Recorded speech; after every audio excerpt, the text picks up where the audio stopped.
I battled through the anxiety and the depression for about 3 years. Keep fighting, keep going, because as dark as it gets, I promise you, there's somebody out there in your life that loves you and that will support you and will help you get out of that situation.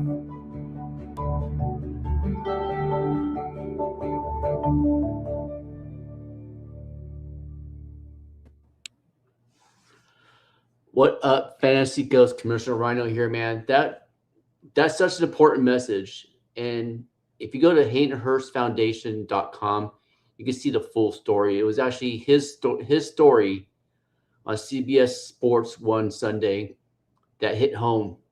It hit home hard because it made me be able to tell the truth. And the truth is, I struggle. I've struggled my whole life. To the point where I did try to commit suicide. Thankfully, some friends of mine kicked down my door and stopped me.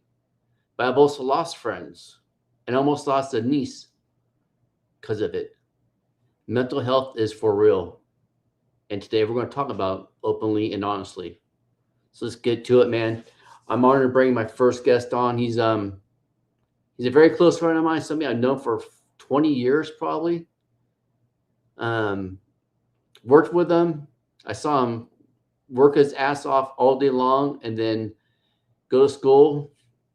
I'm introduced to you, Dr. Stephen Brewer, the only two-time champion of the Rhino Strong Fantasy Football League. What's up, Ron? How's it going, man? It's going good. How you doing, brother?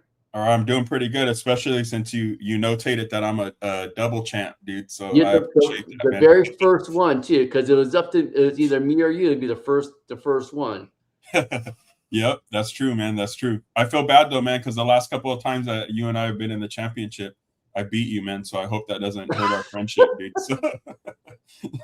But that's okay. You're the one person I don't mind losing to, so it's all good, man. Good stuff. Same here, man.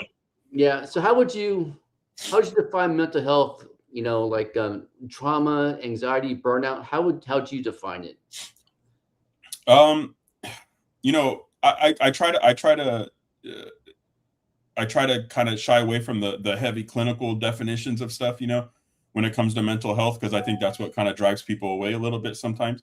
So usually, like, it's just kind of like it encompasses, mental health encompasses all the stuff you talked about, like burnout, trauma, anxiety, depression. It could be so many different things. A lot of people look at it like it's black and white, but it's basically just kind of like whenever there's something going on in your life and you feel like you're being overwhelmed emotionally and mentally, and even with your own thoughts about different stuff, that's when it starts having an impact on us, and that's where that depression, that anxiety, that burnout, all that stuff pops up. It's where it comes from. It's just feeling overwhelmed, Yeah. And I know for me personally, and it's something that I had to come to terms with, is the feeling of feeling unworthy, feeling of loneliness. I could literally be in a room full of people and still feel lonely at times, and it's a bitch, man. It's a bitch, and you just got to fight that battle. I use the term "staying in the gray." It's a tightrope walk, man. You got to keep that balance. And just try to stay in the gray. As long as I stay in the gray, I'm good. But that loneliness and then the grief. After I lost my wife, Donita, that the grief kicked my ass. I mean, it still kicks my ass. Mm-hmm. But you fight through it, man. You fight through it. What is one of the biggest myths or misconceptions about mental health? I would probably say what you're talking about right now, which is a lot of times when people look at like, oh, so-and-so is going to see a therapist, or they think about mental health, they think about like the heavier diagnoses. Like they think about schizophrenia. They think about like the hallucinatory, like people having hallucinations, and like they, and to use this word, I try not to use this word a lot, but like, people think like, oh man, they're really crazy. Like that's why they have to get help. They have mental health issues. But honestly, man, it's that's the biggest myth, is that it's just that stuff. that stuff is there, man. That's a component to mental health, right? You know, but there are some things that you, like you're mentioning, man. You talked about grief. You talked about some of the struggles, like at the beginning of the show, when you're talking about your own background and your own story, right? You know, there were your own things that drove you to feel like you did, to get to yourself to that point where, you know, you had an attempt, right? You know, so it's not just like these heavy diagnoses that like you'll see on TV, where like people will be like, oh, we're going to send you to an asylum, or we're going to hospitalize you because, you know, I don't even think they have asylums anymore, to be honest with you, but we're going to send you to, yeah, I'm going back to the 30s apparently. But like, you know, there's a lot of different things that it doesn't just involve just those heavy prominent diagnoses. You know, it's like it's like you said, grief, it's anxiety, it's negative thoughts about ourselves, it's negative thoughts about others, our environments, you know, stuff like that, man. So the biggest myth to me is that mental health is just those big diagnoses, when it's a lot of other stuff too, you know. You know, it's funny. One of the things about the Hayden Hurst story is the fact that he used alcohol and drugs to mask it. And see, that to me is so relatable, because that's what I did for years. 4 years. I've been 30 years clean. But man, I acid, cocaine, meth, uppers, downers, whatever I could do to mask the pain and the stupidity of that. But there's the fact that because you're partying with all these people, you don't think you're alone. But then, man, when you come down, it's 10 times worse. Yep. 10 times worse. How can people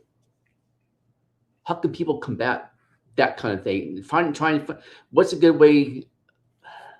I don't even know if you can say mask it. You know. Well, what's the best way to combat when you're feeling the overwhelm and feeling the anxiety and feeling lonely and feeling unworthy and all these different kinds of emotions? Yeah. So, you know, like it's important when you bring up like a substance use, right? With that, is that one component of substance use and even addiction and abuse, right? Problematic use and abuse is there's always a self-medication component to that, you know? So like you're giving the Hayden Hurst story, like he mentioned that, you know, like there's something that was causing him pain that he was trying to self-medicate. This is what we all do. We all do when we have those types of substances. So for your story, your example, there was something there, right? You know, so the one thing that I would say that, you know, as far as using substances to mask that or manage that, is that there's something there that you're self-medicating, and you got to get to the root of it, right? As far as like trying to manage those negative thoughts, or the intrusive thoughts, or anxiety or depression or sadness or whatever that pops up, the main thing I can say, man, is like it's a pretty simple thing, like when you hear it, but it's one of the hardest things to do as humans, is that we have to acknowledge what we're feeling, man. Like the avoidance makes it worse. So we have to sit with that, you know? And as men, that's one of the hardest things for men to do, is do that. Confront your feelings. Be open about your feelings. You know, Donita, well, my wife, Donita, she would know. She would always know when I was starting to fall. Because I would withdraw. I get very quiet. I wouldn't say short, but she'd always be, let me have my space. And then she knew, okay, well, generally be a Friday night, having a couple of beers, listen to music. And then she knew that I'd open up and just talk and just let everything out. Sometimes have a good ugly cry, because, hey, there's nothing wrong with a good ugly cry, man. Trust me. Yep. It's a very cleansing feeling to just do that, man. So how can we begin to refrain how we talk about mental health? Well, I think that, you know, the first thing is that what we're doing right now, right, which is being open with it, right? Like you mentioned, like for men, dude, I mean, like we've been conditioned from a young age to suck it up and just keep going, right? You know, and so that gets ingrained in us, and that pattern evolves over time. And we take that pattern and it gets stronger and stronger. So the first thing is just to be open about it, man. You know, acknowledging what you're feeling, Stop trying to work yourself out of it, because, you know, you can go pile on the work, but you're still going to feel like crap. You know what I mean? Yeah. You know, acknowledge that. And then the second part of that is the support network, right? You know, so opening up about it, being a little bit more honest with ourselves and honest with others about how we feel. And, you know, I think that the more that we as humans are open and honest to ourselves and to others about what we struggle with mentally, the more that stigma is going to change regarding mental health. And it's not going to be, like I said earlier, where it's like, oh, they're, you know, they're running around like they lost it. They lost their mind completely. You know, it's like, no, it's just like, you know, hey, maybe like you mentioned, you lost Anita, you know what I mean? Maybe you're going through something in that time. And that's what's creating these dynamics for you, these struggles, right? Someone else could be, maybe they lost a job and they're really stressed about certain things, you know, or maybe, you know, they're trying to come to terms with, you know, a loss of a relationship or a family member, you know, or something like that, man. So the biggest thing is just like being open and honest with ourselves and others, so that we can start talking about that more openly, and then we can start reframing that perspective of mental health overall. It's funny just because you just brought family member. I lost my stepdad to cancer in 2019. Mhm. And, you know, by then I got saved in 2018, and I was still pretty new to my faith and growing in my faith. But that hurt me. That hurt hard, because he was such, he carried himself with such grace, and he was somebody that I could talk to about anything, everything, you know. And I love my dad, but just a completely different relationship with him compared to my stepdad. I could have a very real talk like we are right now with him. And when I lost him in 2019, that hit hard. I didn't realize how hard it hit until later on.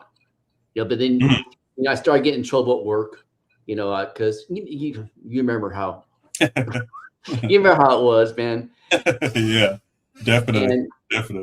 And you know, and it drove them to give me the bottom feeding jobs, and that's fine. I understand that now, but the family member thing, that's brutal, man. When my niece, she hung herself, and I think me and Donnie were coming out of, I think I had an oncology appointment, and we're coming out of my oncology appointment feeling pretty good because got good news, you know, and got word, and so we went to see her and stuff, and she was in a coma for 5 days. And every day, me and my wife would walk in there and we pray over her and talk to her and stuff. And then at Donnie's memorial, she came up to me crying, and she is upset because she didn't got to say thank you for that. That she said that I can hear you guys talking. So it's yeah. And the family member is rough too, because they're a family member, you know. Yeah. Sometimes you don't want to. Sometimes you can be in denial that the family member is having problems. How do you get through to the family member like that? That's probably one of the most difficult dynamics in regards to any kind of mental health struggles, or even like addiction, right? You know, is because there's a lot of easy ways that we can burn ourselves out trying to reach our family members, you know. The main thing is just trying to walk that line of like being supportive and trying to guide them in the right direction, and helping them out, you know, when they need it, but then also making sure that you're not doing anything to kind of enable any kind of behavior, right? You know, most people, you know, when they're going through something as far as a mental health struggle goes, you know, they're going to need support and help in a variety of ways. You know, sometimes people want someone to talk to and to give advice, or to see what they say or get their opinion. And then sometimes people just want someone to talk to, and all you got to do is just sit there. You know, I always tell my clients, I always tell my clients, whenever they have one of those sessions where they're just talking, and basically I just said, hey, how's it going? Tell me how you've been doing. And then they take the ball and run with it. They apologize at the end of the session. And I'm like, no, dude, the less I talk, the better.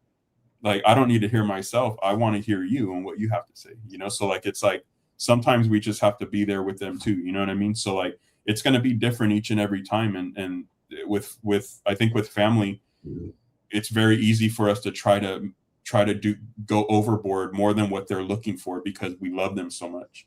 And so we Right. want to go in there and save them. And we're like, oh man, I can't let this happen, you know?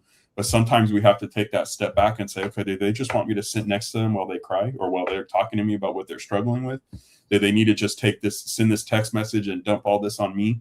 And then I don't need to reply. I just say, hey, I love you. I care about you. You know, I'm here for you anytime, you know, and then that's it. Or do they need me to actually give advice and talk to them and try to support them in that way, right? So support's multifaceted, man. So that's a good way to kind of look at it when you're trying to reach, you know, family members, just trying to figure out, you know, like, hey, what do they need me as? What do they need me to present to them as? And meet them where they're at with that, you know? And one of the problem see, I'm trying to figure out. Doing that could also be like, you know, like somebody's drowning, right? And you jump in to save them, and they start pulling you under. So so if you're a family member, you have to make sure you're healthy up here too, because otherwise they might pull you under with them, and then you got two battles going on at the same time, your own and then your family members. How do you protect yourself from that? Well, in a general sense, you're going to want to be mindful of what you might have. You're going to be mindful of what you struggle with, right? Like there's this thing for clinicians, we call it countertransference. We can feel that in our sessions with our clients sometimes. And basically it's like, if our clients are experiencing something or expressing something that triggers us because we've personally been affected by something like that, or we've experienced that, or we're experiencing those symptoms or struggles ourselves, you know, then we, as clinicians, we have to be mindful of that because it can impact the way we approach this client, right? And help them and support them, right? We want to make sure, just like, you know, not using clinical terms, we don't want to go down with them, right? If they're spiraling, we have to make sure that we're an anchor for them, right? And in doing that, we're mindful of what we're bringing to the table. And when we feel it, we have to acknowledge that and say, hey, I'm being triggered by this. So like for family members, it's the same thing, right? It's just not on a clinical level. It's like, hey, I know I struggle with my own stuff and I got to be mindful of this because, you know, I got to make sure that I'm not going down with them. I need to be their anchor, you know? And so that's one way to do that, is being mindful of your own stuff that you're struggling with so that you know when you get triggered. And then for clinicians, when we get that countertransference, we talk to or consult with another therapist or somebody that we know, or a colleague or mentor or whatever. Same thing with us, you know, when we're in a non-clinical sense, you know, if we're feeling like we're getting brought down as well when we're trying to help a family member, we open up to some other people and get that support in from our own network, you know? Right. What are some things practical things we can do day to day to help someone that's feeling overwhelmed or just whatever they're feeling, you know?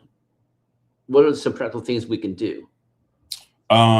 So, you know, just off the top of my head, you know, usually when we feel overwhelmed and we're getting anxious or depressed about something, usually we're feeling like that because we're focused on either the past or we're focused on something we're worried about happening in the future, but we're not in the now. So we need to be mindful of the present, right? Because we can't do anything about the past because it's already happened, and the future, we don't even know if that's going to happen. So we could be worried about that and it doesn't even happen. You know, so we're not sure about, it's uncertain, the future. So right now is the present, right? So a lot of times I help clients that feeling overwhelmed like that. When they start feeling that first little tick of anxiety or depression, I work with them on grounding techniques, and they're really simple things, man. I mean, like one of the most simplest grounding techniques is counting, which is like, I'll tell clients like, counting. Like, so I'll tell them like, hey, if you're in a doctor's office and you start getting anxious, you're going to have an attack. Start counting all the blue chairs that you see in the room, or start counting how many people you have in front of you, or start counting how many pictures you see on the wall. What that does is that for our brains is that we're focused on things that are in front of us, that are there right now, not what happened in the past, not what we're worried about in the future, but what's in front of us right now. That grounds us in the present.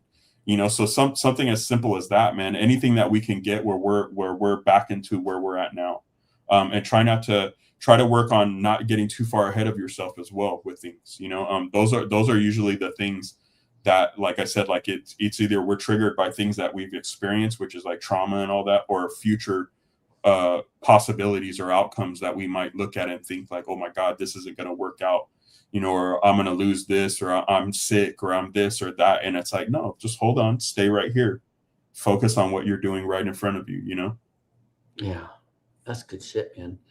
How do we distinguish between, having a bad day and actually needing help? Because I know I think people get confused sometimes. Yeah. So, as and you've actually been around some of my bad days when we work together, we have bad days, dude, it happens, man, so we can't avoid that, nothing is perfect, man, and progress in life is not linear. It's always gonna, go back around and all that stuff, dude. So,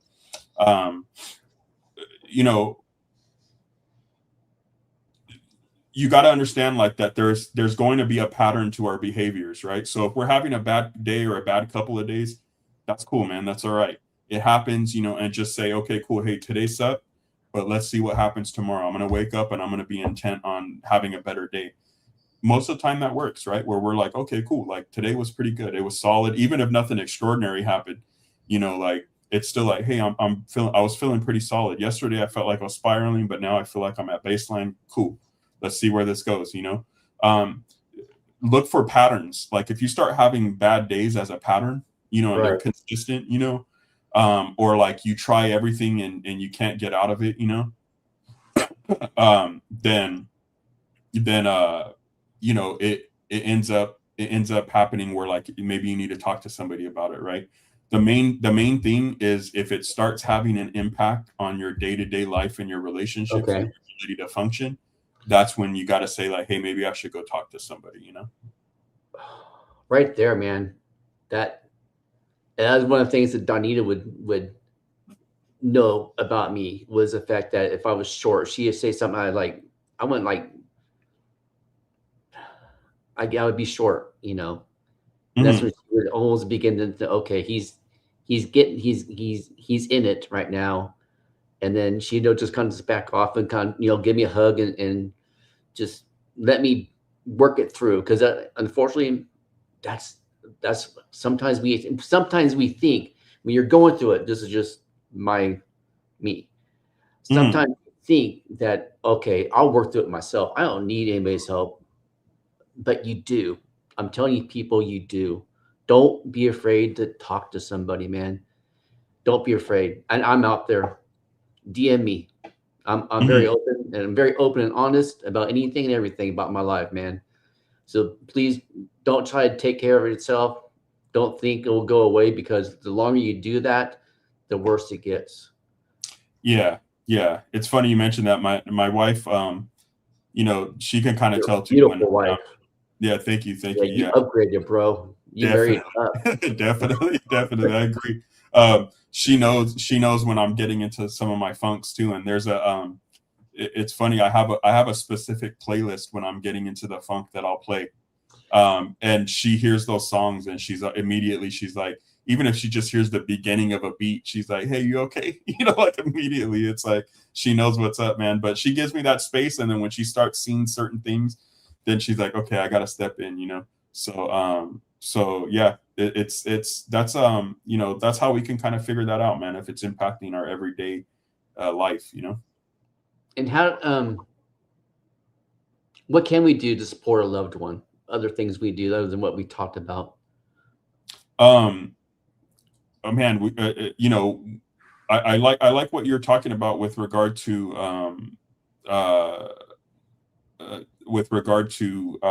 what Donita would do with you, right? Is that, like I said, with family members and loved ones, it's really easy for us to just jump in like Superman and be like, hey, like, let me do everything for you and help you. Sometimes they don't want that, right? So we got to really like kind of like quote unquote read the room, kind of see what they're looking for. And the main thing is like meeting them where they're at. Yeah. So like I was saying earlier, like if they just want someone to sit next to them and they want to cry it out, then sit next to them and just be there with them, right? They don't have to say a word. You don't have to say a word. When they're done, they'll say, hey, I'm good. All right, cool. Let's go back, or if they do want to talk, just meeting them where they're at, man, that'll go a long way. Yeah, it does go away. There are times that, she would know, okay, let's shoot some pool. You pick the music. And then if, if I'm putting on old school punk, she would know, okay, he'll work through it. And then, I'd work my way through old school punk to alternative to Christian contemporary. And by the time I got to the Christian contemporary, she knew, okay, we're good. And we can move on and stuff. Uh-huh. I'm going to backtrack real quick too, because you said something about living in the past and then trying to live in the future. I tell people the past is to learn from, not to be an anchor for you. You learn from, because that's how we grow. We grow from mistakes. So don't let the past determine who you are. Don't let the future determine who you are. Just live in the now. Let the now determine who you are, man. If there's one piece of advice to give someone, what would be the best? So there's this really cool, and I'm glad you mentioned that right now about the past, right? Because our past experiences, our traumas, even interactions with people, they have an impact on us, and they can create this stuff, right, for us, these mental health struggles, right? There's a quote from one of my favorite movies. As you know, I'm a comic book nerd, right? So there's one of my favorite movies. It's the movie Logan, with Wolverine as an old man and stuff like that. Right before, I hope I'm not spoiling it. It's been out for almost a decade, so sorry, audience, if I ruin it. But when he's dying, one of the last thing he tells the little girl who is a clone of his, he tells her, "Don't be what they made you." Oof. And so in the movie, he was referencing the scientist that created her to be a killing machine and an assassin and stuff. But I took that and I'm like, man, what a beautiful line. And I use that for everyone, where don't be what they made you. If you got traumatized by somebody, don't be what they made you. You don't have to be that. If you went through something where maybe you got trauma, but it's not from a specific individual or anything like that. If you have bad memories, if you have a bad childhood, all these different things that create these dysfunctional or faulty kind of narratives or negative stuff about ourselves that we might struggle with, don't be what they made you. You don't have to be that, I love that. Because this is because we are the Fans Go, so we do talk football. Right on. Tell me, what is the one thing you're looking forward to about the Rams this year? Probably, I don't know if you heard, but they traded for Myles Garrett. So I didn't hear about that. Yeah, it's under the radar, dude. No, so I'm ready to see him get like 712 sacks, dude, on the season, man. And I'm ready to see what they do, man. I mean, like, they've got everything lined up right now. They just have to execute, dude. So looking forward to that, man. See what happens. Same here, man. I appreciate you coming on, dude. You mean the world to me. You've always been there. You're one of the go-tos for me. You always have been and always will be. Too bad we can never start our punk rock band, Punching Babies, but maybe sometime in the future. Hey, we might be able to do that, man. Next time I go up there, we can start practicing in your garage, dude. Oh yeah. Yeah, this is your belt waiting for you. Nice. Your two-time Rhino Strong League champion, man. champ, man. That's nice. I appreciate you coming on, dude. And, no problem, man. Thank you for having me. Look forward to battling you in fantasy football. And actually, Shepard's looking forward to battling you. It's going to be a three-way battle this year in our Dynasty League. Oh, yeah, dude. It's going to be a good one, man, for sure. I'm looking forward to all the leagues I'm in, dude. So. Yeah, so am I, all 32 of them. You're crazy, man. I have, I think, 3, and I'm like, that's probably all I'm going to do this year. So. Yeah. I'm loving it, though. It's my new drug, I guess. That's good, man. There are a lot worse things you could have as your new drug, dude. So fantasy football, that's okay. Exactly. Well, again, thank you for joining us, and you're welcome to just stay and enjoy the conversation with our next guests are coming up. They Right are on. my Devi and C2C go-to guys. These Okay. guys know college football inside out. They know people that are freaking being recruited. It's nuts. Nuts Oh, what they nice, know, dude. man. That's a good insider information source right there, dude. Oh, trust me. Trust me. I'm way ahead of the game, man. Nice. Let me introduce to you DFF Frank Pathro of Always Scouting. SC Can't Romero. hear. Can you hear me? Oh shit. All right. Can you hear now? Can't hear. Son Hey, of a. how's it going? Of All course, right. Frankie's got the malfunction going, dude. I know. Frankie, Can't hear. you can say anything to him. Frankie, you stink, brother. You smell. Let's see this. Frankie. Frankie. And Frankie, you got that's you're muted, bro. Oh yeah, I'm good. How's it going, man? And then SC Romero from Debbie Planet, and then my Yes, sir. boy, Dennis Dynasty Degens, Nerd Boy. How y'all doing today? Mm. Go ahead, SC. Tell the people how you're doing, man. Hello. Doing good, man. Doing good to see my guy Nerd Boy on here, man. He's a living legend. Honored to be on this show, man. I think it's a very important show to have, especially with such a big community like the fantasy football community. This is just a great show, and to understand that, hey, the community's big, and we're all here for y'all. Kenny, what any personal stories or that you guys could want to discuss about, talk about that you've gone Yeah. through? I mean, I appreciate those kind of words, SC. I appreciate being on with you guys. You guys are definitely, close people. I think that fantasy community in general, you don't realize the kind of bonds that you can grow in this big time. space. Honestly, I feel closer to some of you guys than people that I know, in daily life that I interact with, and I have, day-to-day conversations with, and that has become an important part of my journey, I think, because I did go through mental health spurts. I think that there is a strong connection with people that are in fantasy football and men's mental health issues. I think that you see it all the time where it is an outlet for a lot of people. It is something that people process differently for all sorts of reasons and avenues and stuff like that. But I don't want to take up too much time. But I resonate with a lot of the conversation that you guys had earlier. I think that in men's mental health in general, I think a lot of anxiety, depression, everything is really tied into today's society. I think that everyone struggles with that at some point in their life. It is hard where everything is out there, social media, everything has really changed the way that you approach life because there's a lot of pressure. There's a lot of, I know what you're doing kind of situation going on. Like, I know what you're up to, what, you're doing tomorrow, what you're doing next week. I know you're traveling. I know where you've been. Like, reunions don't exist anymore. People don't have high school, college reunions because I know exactly what you're doing. I see it every day, all day.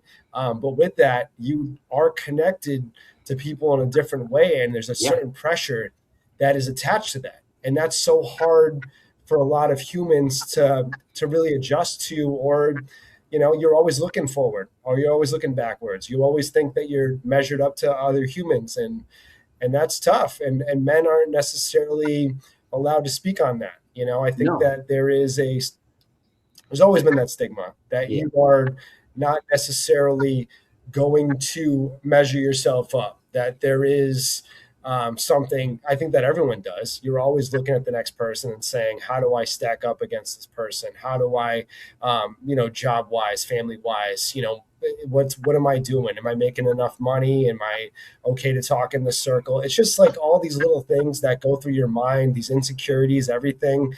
They're hard. And there's not a lot of outlets unless you're actually seeking them. You're not going to necessarily see day-to-day help out there for men that are dealing with these issues. It's really something that you have to go out and you have to search for yourself. Yeah, it's funny. Comparison is a stiller of joy. That Yeah, simple no, it, quote, man. it That is. simple quote has It's always tough, but always hit me well, man. It hit me hard because that's true. And you know what? I'm not out trying to be anybody else. It's hard enough being my damn self, let alone try to be somebody else. You know, then that was part of my downfall when I did try to commit suicide. I wanted to, I wanted to be this person. I want to be that person.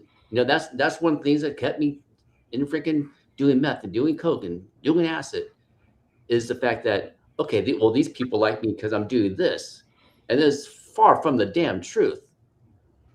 So yeah, comparison, man, it's a stiller of joy. Just be yourself. Be happy, content with who you are.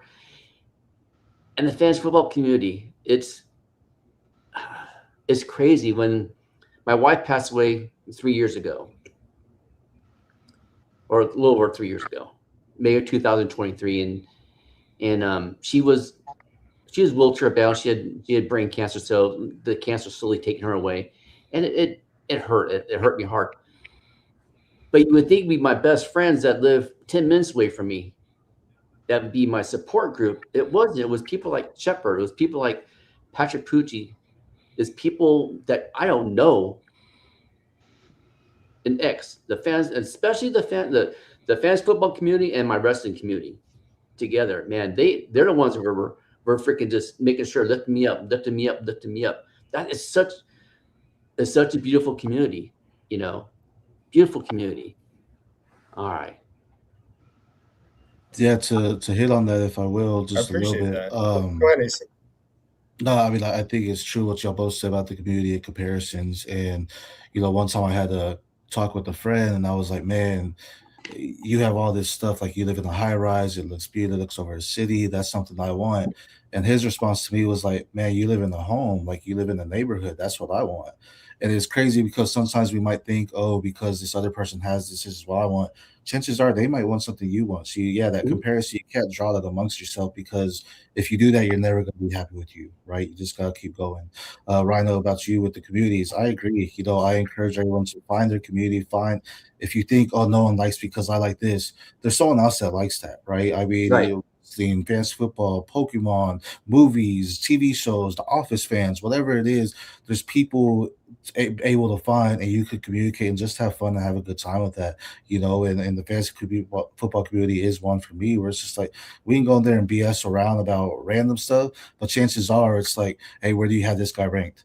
Oh, do you see this guy coming out of college? What's going on with here, right? We're just having fun conversations, and we could talk for hours, days, years, just talking about, hey, I had this guy ranked here. Is he higher than you or lower? And it's conversation that could be 5 minutes where we drag it on, and that's how you kind of build those connections, build those relationships with those people, and it just naturally draws you. So find your community. It might not be the ones we enjoy as in fantasy football community, but there is some out there, and I encourage you to find that, because that's who you'll find people that are there for you, or reach out. There is always someone there for you, willing to talk. You're never alone in the battle, even though sometimes There you go. What he just said, you're not, and that's the thing. That's the thing, everybody, is you're not alone. And I said this earlier. I struggled with feeling the loneliness and stuff, and it hits me sometimes, because I come home, I have 2 dogs, and yeah, they greet me, and they're all their madness and everything, but then I come on and do the Fantasy Goat show, and then I interact with the Fantasy Goat community, and then I go in the Debbie decors, your decor, and then the Debbie Dojo decor, and Fourth and Fantasy decor, and it's a whole other conversation. And these people everybody's just beautiful people, and just are there, and they just want to talk football, and they just want to talk about life. And they're just there to lift you up, and it's a beautiful thing, man. It really is. So you're not alone. If you think you're alone, you're not. No, definitely not. And I'm sorry before about my mic. I don't know if you guys can hear me better now, but for some reason my mic didn't want to work. But Ron, I've known you for a short time right now, and I can tell you right now, you're a gentleman, you're a scholar, and I enjoy having every conversation with you. Listen, we go to work every day. We come home every day. It's a hard life out there. Okay. It's not easy. And you have to look at it this way. everyone's going to have a worse day that you're having now. I go to work and Yep. I have a body shop and I have 11 employees that I have to deal with. Okay. And sometimes I say to myself, oh, man, this sucks. But you have to look at the big picture and go, there's somebody there that's having a worse day than you are. And all they want to do is talk. And you have to be open. You have to be willing to listen. And like everyone's saying, listen, fantasy football brings us all together. There's no right, there's no wrong. No one has the right answer. And this is a community that we all should just basically listen to each other on a day-to-day basis and just have a conversation, because at the end of the day, it's just fantasy football, and real life there's always something going on behind the screen that nobody knows about. So it's always best to have a conversation with somebody, let them tell you what's going on.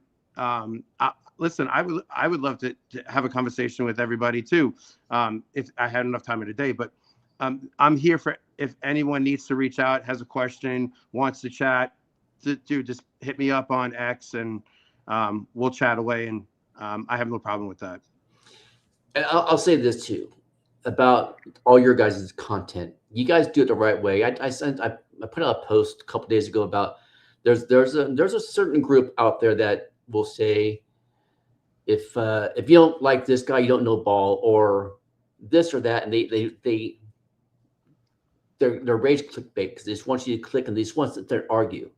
And I told a young group, just a beautiful young group of fantasy football content creators out there right now. They're doing a fantastic job. And I told them, stay away from these people because they just want to argue. They're not what's right for fantasy football in the community. You guys are, and they are.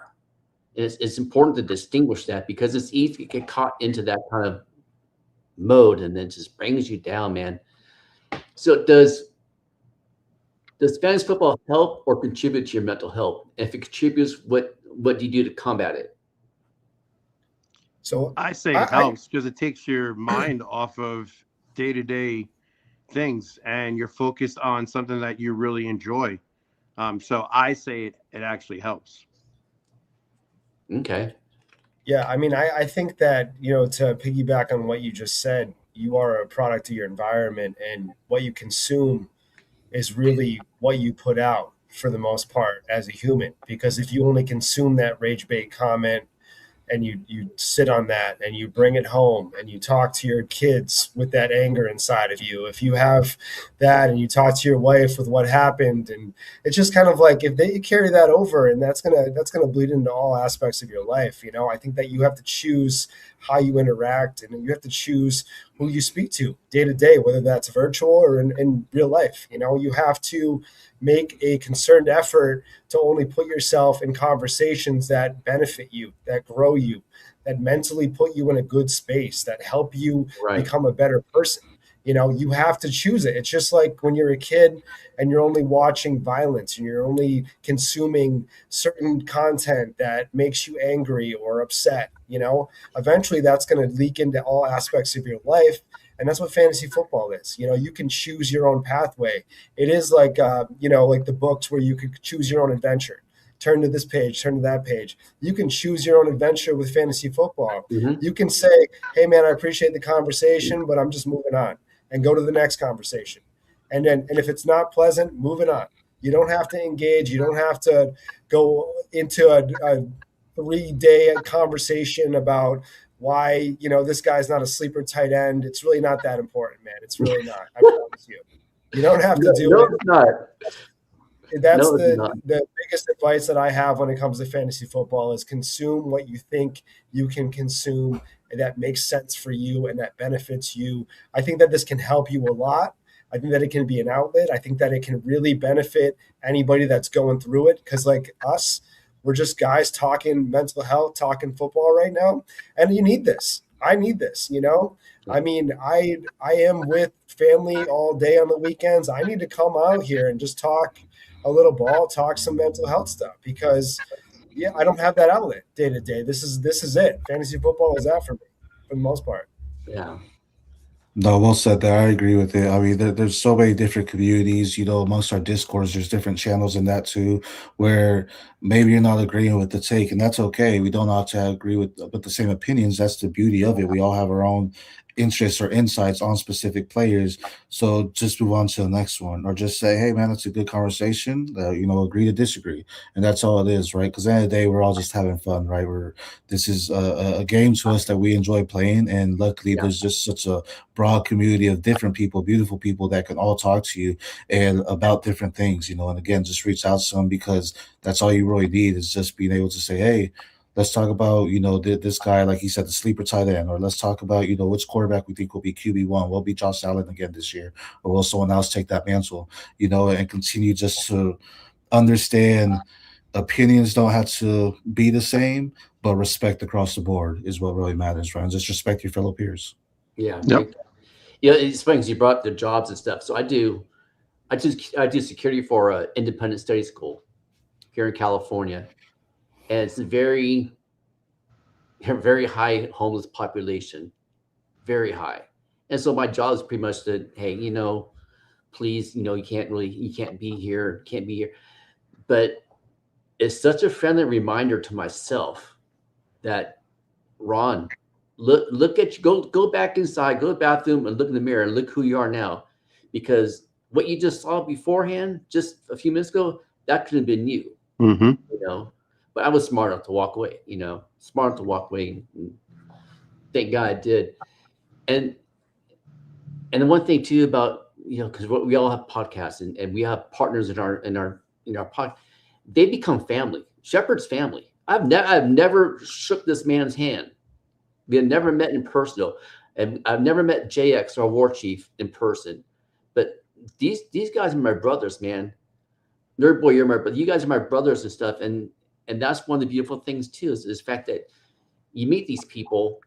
I'm sure the people that you do your podcast with, that you didn't know them right away. You didn't know them like from the past or anything. You probably met them through here. Like I met Shepard through here. I met Shepard doing spaces. And he's the one who told me, let's do your own space, and then that grew into the Fantasy Ghost. Thank God. But it's one thing to look forward to every day, 3 or 4 times a week, and getting with them on and talking the show and stuff. So you got the Debbie, CFF, and C2C gurus, man. I just did my first draft with Rocco with a light Debbie. I didn't get any Debbies, but anyway, it was interesting. So now I'm doing the mock draft with the dojos, and it's a very interesting thing. So whoever wants to explain what Debbie and C2C and CFF is and what the difference is, we'll go from there, and then we can just talk players. I'll let you guys. You guys are. I mean, if you don't know, SC Devi hosts for the Degens, put in all the work. He's doing his own thing now, Devi Planet, and I guess I can announce it now that my man Frankie's taken over for him. So we got the previous Devi host and then the new Devi host on the same pod right now. Oh wow! I think that's awesome. I haven't even told the public this yet, but you guys are finding out on live. So I'll let you guys. I'll defer to these guys. I love that these guys these are the guys that I go to, honestly. When I'm in a pickle and I'm on the clock or I have a Devi trade, I have a chat on Discord where I bounce these questions off of them, because really it's kind of like Devi is fun that way. I'll let you explain it, but you could have a guy ranked RB2, I could have that guy ranked RB15, and we're both right at the same time. Yeah. And that's Devi, baby. Really, these guys can go up and down all around within a month period of time, and it's fun. It's very the floor can take it. It just it's volatile, but I love it. And there are guys that put in the work, and these two are definitely two of them right here. And it's funny that the two of us are back to back in almost every freaking draft that we've done so far. This every single one is just going back. I'm like, bro, you sniped me. Well, you just sniped me. It goes back and forth. So it's great. You asked, the difference between CFF, C2C, and Devi, and I think that's very important to know, because when you go CFF, you're just doing college players. That has no relevance. It's just a college fantasy football league, and that a lot of times I've been mistaken for this, where I go into a CFF draft and I'm drafting Devi guys that don't have any real relevance at the college level, but yeah, I think they're gonna get to the NFL. Well, you don't have an NFL team. That's what C2C is for. So go enjoy those Brad Jacksons from Texas State kind of deals in those CFF ones. C2C, you run 2 leagues. You run the NFL league and a college league. That's a lot of fun. That's the next step past Devi, if you will. So we we're the lead together. That's what we're drafts that we're back and back. On the NFL side and the college side. So if he takes my college guy, I'm taking his NFL guy. Yeah. But it's one where all your college players end up going to your NFL team already. So rookie drafts are a little bit lighter, but still a lot of fun to control those. And I'll let him explain Devi. But I think the college football realm is so massive, so much fun to nerd boys take there. Yeah, RB2, RB15. Nothing's a certain thing in Devi. We all love Jeremiah Smith at Ohio State. We all have him as consensus 101 overall and just all of college football. But guess what? It's still not a certain thing until we see it at the next level, right? Nothing's a certain thing in Devi. We like our guys. Go take your guys and have fun with that. So what you just said right there. So when I was doing the draft with Rocco, it's like, okay, these guys are, because we didn't use Blue Chip, which I think we should have, because Blue Chip is really nice. Really nice app, I'm still working my way through it, but it's a really nice app. So we are putting kickers in as a placeholder. And so they pick somebody, but then what was happening with me is like, okay, they're freaking this guy values went to me. So I'll just go NFL. And how do you distinguish? Because it's just like in the Devi mock, I went Chase, London, then I picked Malachi Tony. When do you know when to pick somebody, or is there a bad spot to pick somebody? There's really not a bad spot. It all depends on how you want to build your team. So I'll just explain Devi for a little bit. Devi, if you're not on the Blue Chip app, you're going to have to use a spreadsheet because your players are going to be dormanted until they get drafted into the NFL. So you have your dynasty roster with the spreadsheet with guys that you hope which you most likely think are going to make it to the NFL. There are some Devi leagues that allow you to draft high school kids. I have Marshall Manning. I have Gunnar Rivers.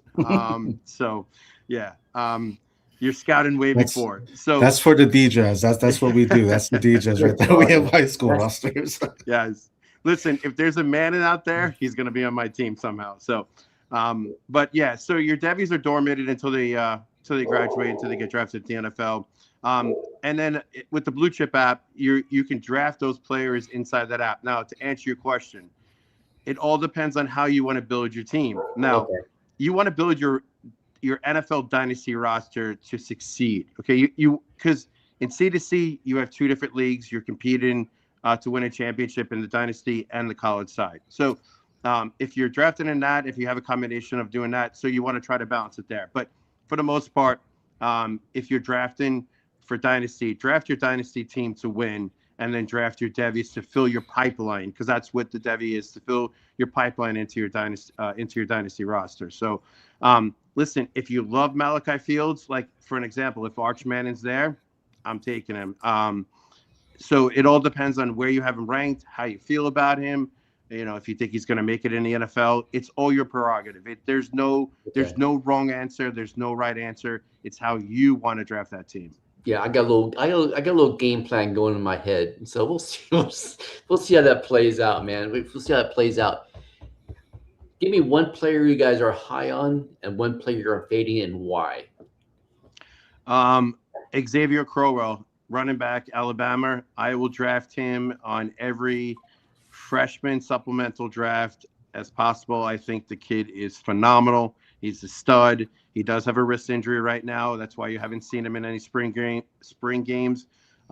Xavier Hitter is another amazing back, and that's why he's getting all the hype right now, because he did participate in the spring games. But Xavier Crowell is my RB1, and someone I'm faded on is DJ Lagway. I traded him multiple times, especially for JKS. Don't ask me how to pronounce his name. I can't do it.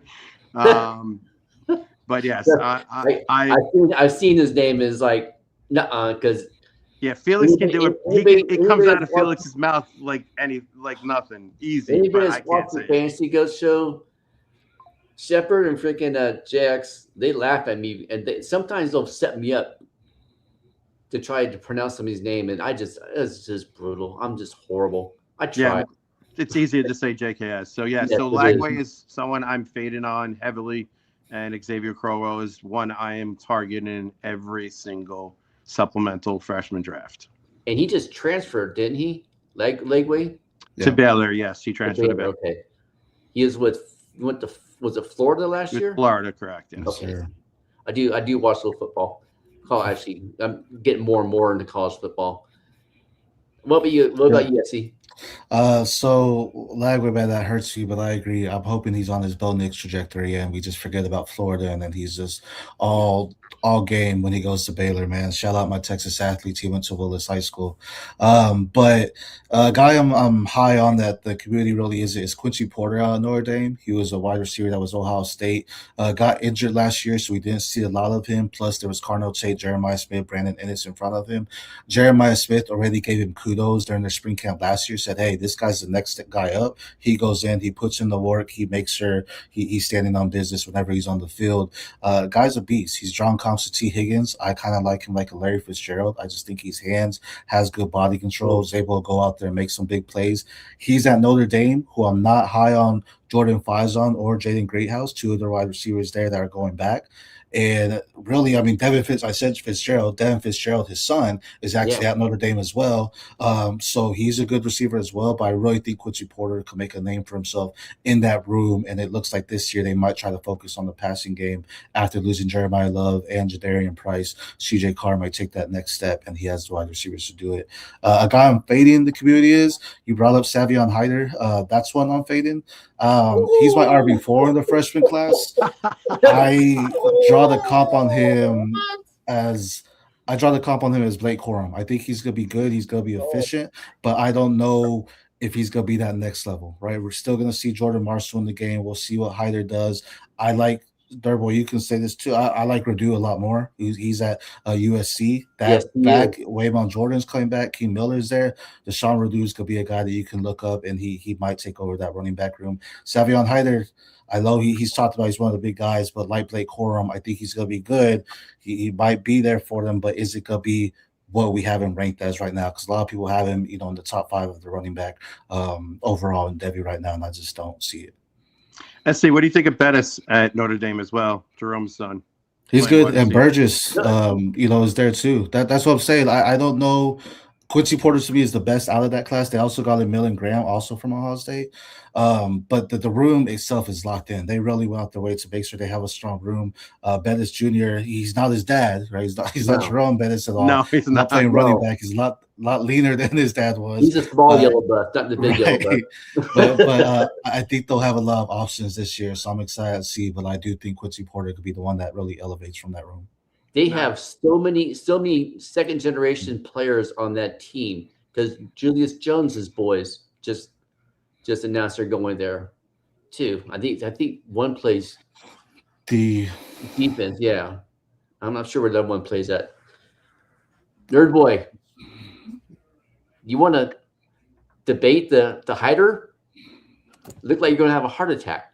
No, I think that's all right. I think that Hyder, to me, he does have. I think that he possesses. I can see the Blake Corum comp. I just have a little more explosiveness. I think that he has a little more to his game as far as the ceiling comp goes. But I don't know. I don't want to take up a mental health pod on something that would give me a brain aneurysm. So we'll save that for a DJ.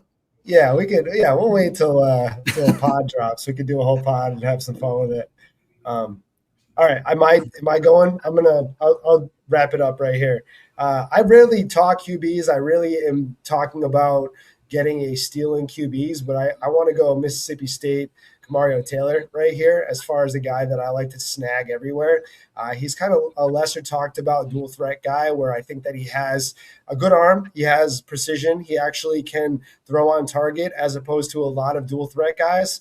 I think that he's more composed as far as a pocket thrower, but he has wheels. He can run. He's fully healthy. He's getting a full offseason as the start of this year. I just think it's wheels up for him as far as preparation goes, seeing him fully healthy. I'm in on him just because he's late. He's super late. You know, if you're going to get him, you're going to get him in the 12th round, 15th round of a Devy startup. You're getting him way back there. So I think that that's what is appealing to me for him. A guy that I'm fading is Mario Craver. He's just getting too much juice for me right now. I'm not in on a guy smaller than Zachariah Branch. I don't care how good you are. You're not. You're 5'8". You're 160 pounds. I'm good. I'm sorry. I'm not jumping in. You're not Malachi Tony. I'm not doing it. I'm sorry. We're not doing this all over again. I'm not doing the little guy syndrome. I mean, he's speedy. He's got talent, but he's jumping into a top 3 tier of wide receivers that I'm seeing as recent time goes on. I think that he's in the top 5 for a lot of people, which I can get behind. I'm fine with these wide receiver 5 takes, but if he's in your top 3, that's a full fade for me. I'm sorry. He's too high for me currently. A lot of his looks came because he had Casey Concepcion there too. We forget that, right? That I mean, a lot of the big stuff happened because of that. And we I did think this that a rodeo lot with of this- takedown. No, juiced up. Malachi Tony is not Kadarius' son. No. No. Like No. It'd be he's pretty crazy. it could be his dad at this point. I think. So I know Frank, you're a Texas fan. Who's your guys' college teams? Texas is mine. So Right. Oregon. I'm from Texas originally, but now I live in Oregon, so Oregon. But shout out my Texas guys. What about you, Nerd I Boy? don't have. I'm not from an elite college ball area, so I'm Boston College, and that is fine. I went to UMass, and you know I love UMass. I actually grew up watching Liam Cohen and Victor Cruz play at UMass, which was like probably the only good year that UMass had at football. But I fell in love with like Doug Flutie, and then you obviously had another Mr. Matt Ryan over there. And I think once Matt Ryan was playing over there, I fell in love with BC and going to those games and watching him play. I just been a fan ever since. there's one thing I haven't done yet, and that it would be cool if we all can do it together. Let's go to a college football game together. We'll pick one game. Let's all meet up, have a ball, have a blast. I'd be totally down. Nino for that. Brown and I go to games, BC games. Mr. Nino Brown is another Devy C2C, CFF college baller. He knows it all, man. He's great. So if you don't follow Nino, go follow Nino. CFB Nation, man, they put out great college content, and it's don't confuse it with that because it's just college ball. If you want to learn about college ball in general, coaching, moving schemes, what they're doing, CFB Nation, man, that's my go-to. I just need to figure out what's happening in college ball in general. See, I'm a diehard Trojans fan. Diehard, man. I grew up. I've been a fan since the 70s, man. Lynn Swan, Pat Hayden, Marcus Allen. Booby I'm Feaster, excited, man. I'm excited about this. Booby. He's coming on, Booby man. Feaster. Big into Booby. And then they got the freshman Matt Bowman and Jonah You got Williams. Matt Bow- They Mark. they You have got a- Mark Bowman. You got Booby Feaster. Yeah. You got Rideau that SC talked about. So yeah. Y'all want to win, get Booby the ball. Yeah, we're fixing the. They're going to do good. I'm not going to buy the hype that they're going to be in the top 5 yet, but I'm interested that they have a running back coming in next year. I can't remember his name. It's Samoan dude. Runs like a 4.3, just freaking money, man. And it's an honor to call you guys my friends. It's an honor to call you my friend. And I'm honored you guys took the time to come on the show and tell the goats up there one more time how they can find you, where they can find you. You can find me at Dynasty Football Factory. I'm on X at DFF Frank Panthro. I also have the podcast Always Be Scouting. So you can find me on multiple Discords. Just hit me up, ask me questions. Yes. I'm there. So Yeah, I'm sorry. Go ahead, SC. I'll say, yeah, you can find me at the Devi Planet or at the Devi Prime on X. Me, my guy, Tom Harvey, and Spencer Buckley, we run the Devi Planet.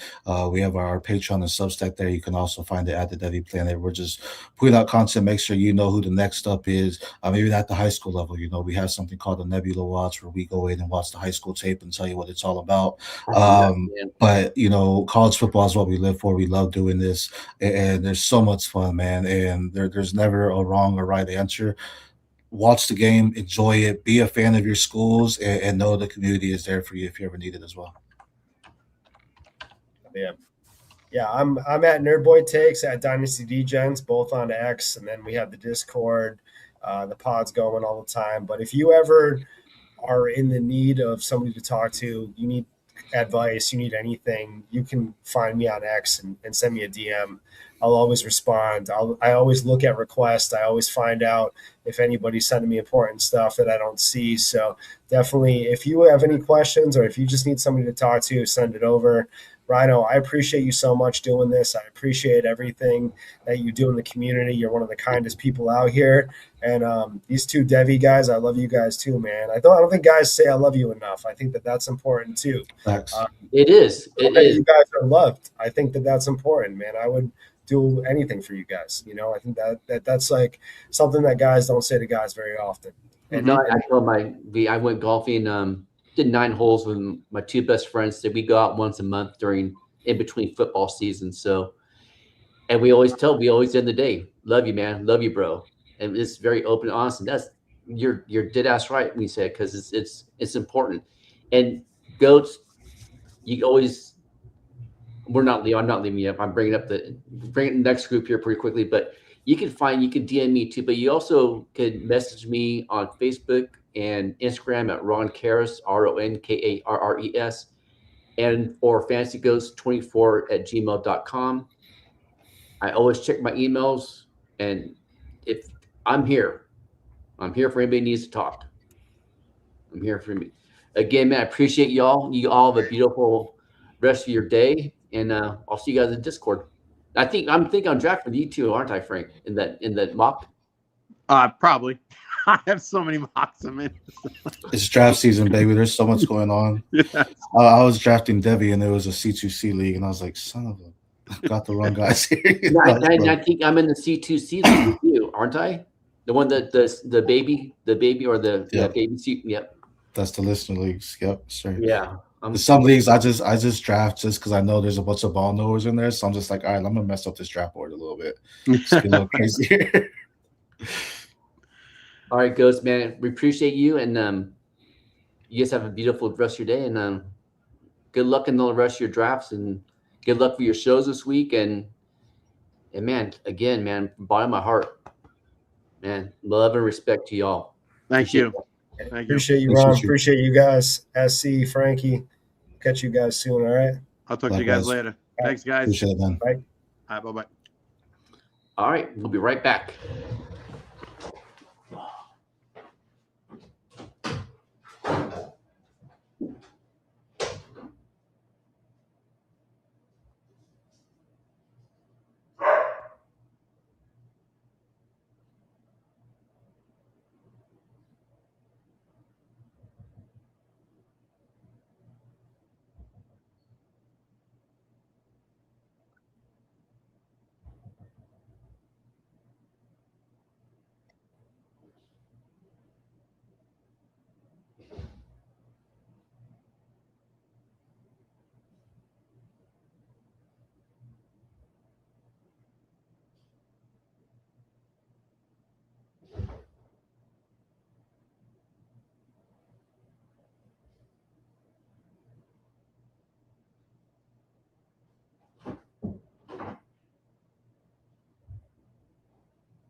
Hey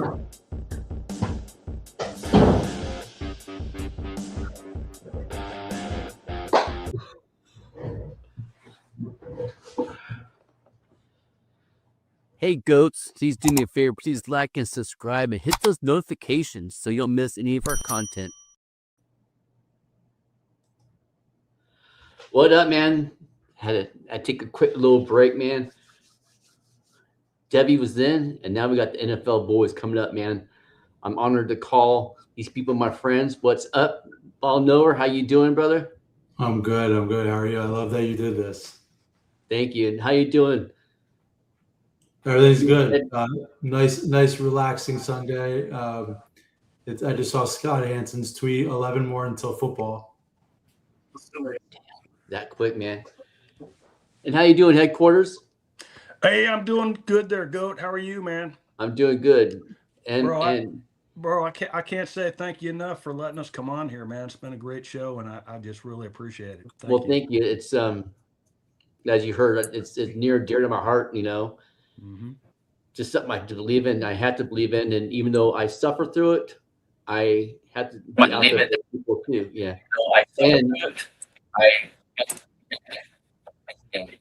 and below me is the man, the myth, Peter Nova. Man, I've known you for a couple years now. We met in our spaces when I was doing spaces. I have the utmost respect for you, and tell everybody where they can find you, and we'll go from there.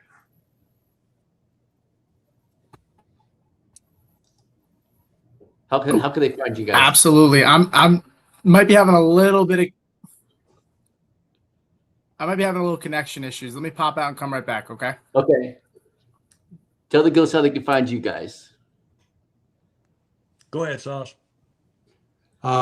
Me on X, Sauce Knower, and on YouTube, Fantasy Pill. Just started up the content side of it. Similar to, I loved everything that you've spoken about, Rhino. It just really resonates with me. I mean, I won't talk too much, but I remember when I was like 25, my company went to a Tony Robbins outing, and I had never faced anything in my life really big at that age. And I was like, oh, this is so cool. But like everyone was so like intimate and impactful. And I was like, no idea what these people feel. But, 3 years later, I think I had my first panic attack in real life, like going through like those first moments of experiencing this stuff break. You're like, oh, I'm not the same person I was, which was like a really good athlete where I could just defeat anything that comes my way. I'm a human, and I'm gonna be shit on much more in life than I ever thought I would be. So like it takes me back to like a lot of those moments, and like even why I started the content was like earlier, like you guys were saying, like I come from crypto, I come from so many, but it's just like finding the community of people that you have this commonality with, that you can bump shoulders with, rub shoulders with, call a friend, and going through tough times like you've mentioned. I'm sorry for your loss, but being able to do that with people that just love the same stuff because they love it so much, they probably have a different respect and foundation that you do, deeper than you'll ever know than the people you grew up with, right? So yeah, it's crazy, dude. It's funny. My wife was a freaking fast football knower. She won a championship. After she stopped playing, after I started my own league, but she told me and I still try to carry the tradition on, is always have a Cowboy player on my team. I have to have a Cowboy player on my team because it still honors her, and the whole Rhino thing is an honor her too. But yeah, it's the community is a beautiful thing when, like I said earlier, about when you're in the community of the right people like you guys are,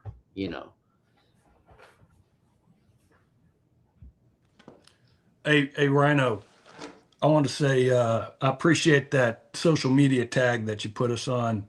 I'm part of the new group. I don't know what the hell I'm doing. I've never been on a podcast before. This is crazy, man. My wife's in the other room. She's like, you're just dumbass, I don't know. I'm having a great time.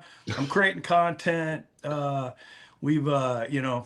based out of Chattanooga, Tennessee. There's There's a couple of us, real small crew. We just love fantasy football. We love winning fantasy football championships. We're trying to create an app. We're trying to create a web platform, and they put me in charge of social media. Almost 64 years old, and I'm out here. I don't even know how to get on Twitter, but I'm doing the best I can, man. I'm doing the best I can. I understand. I'm 60, so I understand it. It drives my partner crazy sometimes. Something simple like, yeah. Anything. I'm getting better at it. Yeah, anything. Someone told me, hey, you got to pin a post. I don't know what that means. Talk to me like I'm 5, and then I'll figure it out. But hey, listen, I did want to talk a little bit because, Ron, you put out a post, I don't know, a couple weeks ago asking if people would be, willing Right. to, talk about this, men's mental health. And I jumped on the opportunity. Like you, Ron, I have suffered from anxiety and depression my entire adult life, right?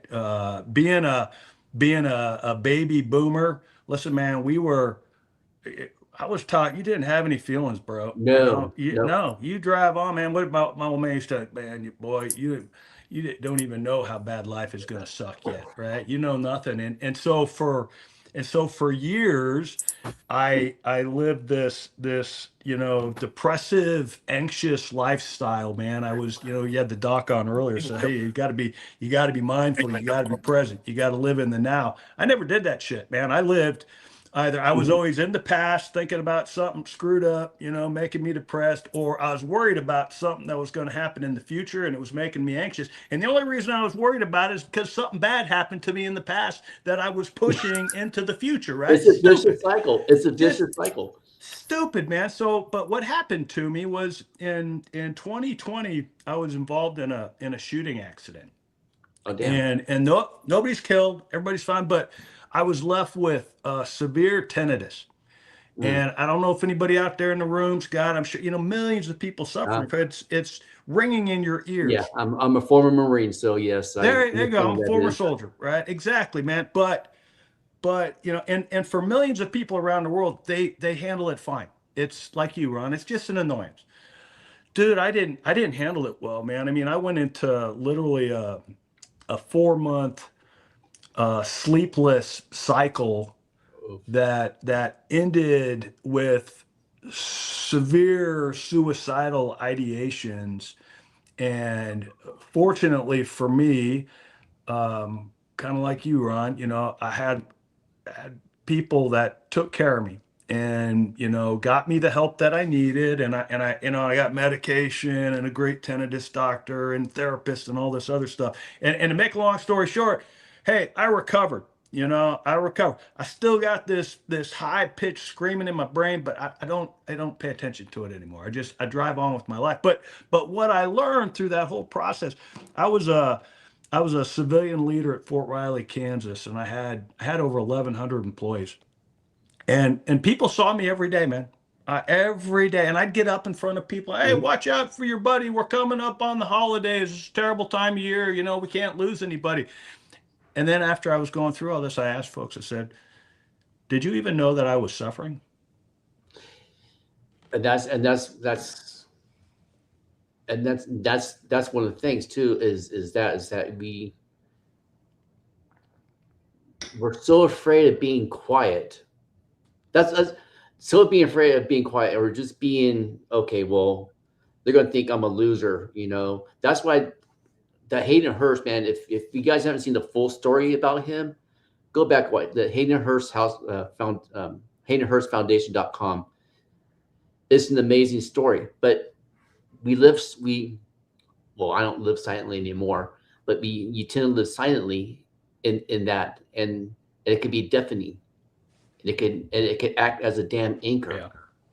And until you can figure out how to cut that damn anchor, it'll still just hold you down. And like you said, it's easy to live in the past. I don't live in the past anymore. My wife helped me through that, and then just getting saved and growing in Christ has helped me to live in the now and stuff like that. Now below me, We're good now, right? One of my favorite people. Yeah. One of my Yeah, favorite sorry people, about dude. that. No worries, know. dude. Yeah, sorry about that. I was know just you're one of my favorite people, man. From the player profile, this dude has moved on up like the Jeffersons in the fantasy football community. How you doing, brother? I'm good. I'm good. And I appreciate having me on. And it's nice to meet you two guys here as well. I know me and Ron have communicated for a while, but Steve and Fantasy Sauce, I know we've conversated a little bit on Twitter as well. So it's good to meet you guys here. But yeah, I appreciate having me on. I know you talked about the Hayden Hurst Foundation, and that was something that Anthony Servino, who was my original partner when I first got into doing this from a content standpoint a couple of years back. He was doing the mental health podathon as well, and they did all the proceeds and it went to Anthony's. The proceeds from the podcast itself went over to the Hayden Hurst Foundation too. So that was pretty cool to be a part of. And it's nice to see that you're kind of carrying the torch a little bit here and doing something like this on your own. Yeah, I'm trying. I know it was hard for you because we talked, Yeah. And if you guys know somebody that's going through it, check in. I should have mentioned when I was talking to my buddy Steve. It's so important. Just a simple, hey, how you doing? How's your day? Do you need to talk? So just those 3 simple words right there could change somebody's damn day. It's stupid simple, but as men we kind of overthink it sometimes. When we were, I don't know about you, like when I was a kid, I learned how to swim by my dad throw me in the deep end, say swim now. And it's a good thing, but it's also a bad thing. So now we want to make sure that we can openly, people are okay to talk to us, and just like I said, just, are you okay? What can I do to help you right now?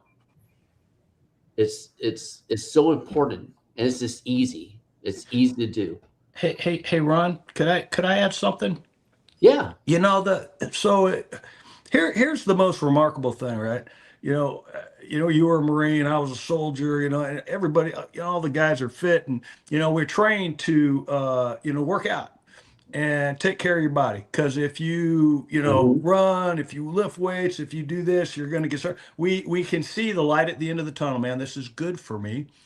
But what we don't do is we don't take care of our brains. Now, as men, and I don't want to sound like a sexist here or anything, so probably as women too, let's just make this a blanket statement. As human beings, our brains are the greatest problem-solving pieces of hardware, software that we have. I mean, that's what your brain does. It solves problems. And what I found through my journey was as I talked about my challenges, and I could start to see where my problems originated from, then I was able to figure out as a problem solver, dude, I know what to do. Before I didn't know what to do. I'd just be depressed, man. Like you, Ron, my wife would just kind of know. I'd get these days where I'd just kind of get silent. Maybe 3-4 days, I'd be in I call it a black mood, right? Yep. I'd function, but it wasn't good. But when I figured out, hey, I don't have to be like that. I've just got to do a few things to take care of my brain. I've been fine ever since. I'm serious, man. 6 years. Once I got through that, man, I get angry every now and again, especially when I'm not doing well in my fantasy football, draft. But, hey, when you learn that you can solve the problem, it makes all the difference in the world, and there's no reason to suffer, man. Nobody should ever suffer. And when you're, like you said, you're talking to people, hey, just reach out, man. Let me get you some help where you can go talk to someone. And maybe it's medication. Maybe you just need a little medication to take the edge off so you can get some sleep. And when you get some sleep, good sleep, things look better the next day. So that right there, too, you mentioned earlier, sleeping is so It's so underrated, man. I know how I get when I get 3 or 4 days in a row of not sleeping good, that it starts to change my mood. But speaking about the brain and doing that, though, the problem is there's people like that in my past where I would self-medicate with coke, with meth, uppers, downers, hallucinogenics, whatever, just to get my mind off stuff. And you think you're fixing your mind, but it's actually making it worse. It took me, I got sober in 30, when I was 30 years old. I opened up the cabinet in my bathroom, and my roommate had a heroin kit in there. And then at the same time, the song "Man in the Mirror" came on, and I just started crying because I'm looking at myself in the mirror. I was like, I don't like what I'm seeing. I need to make this change.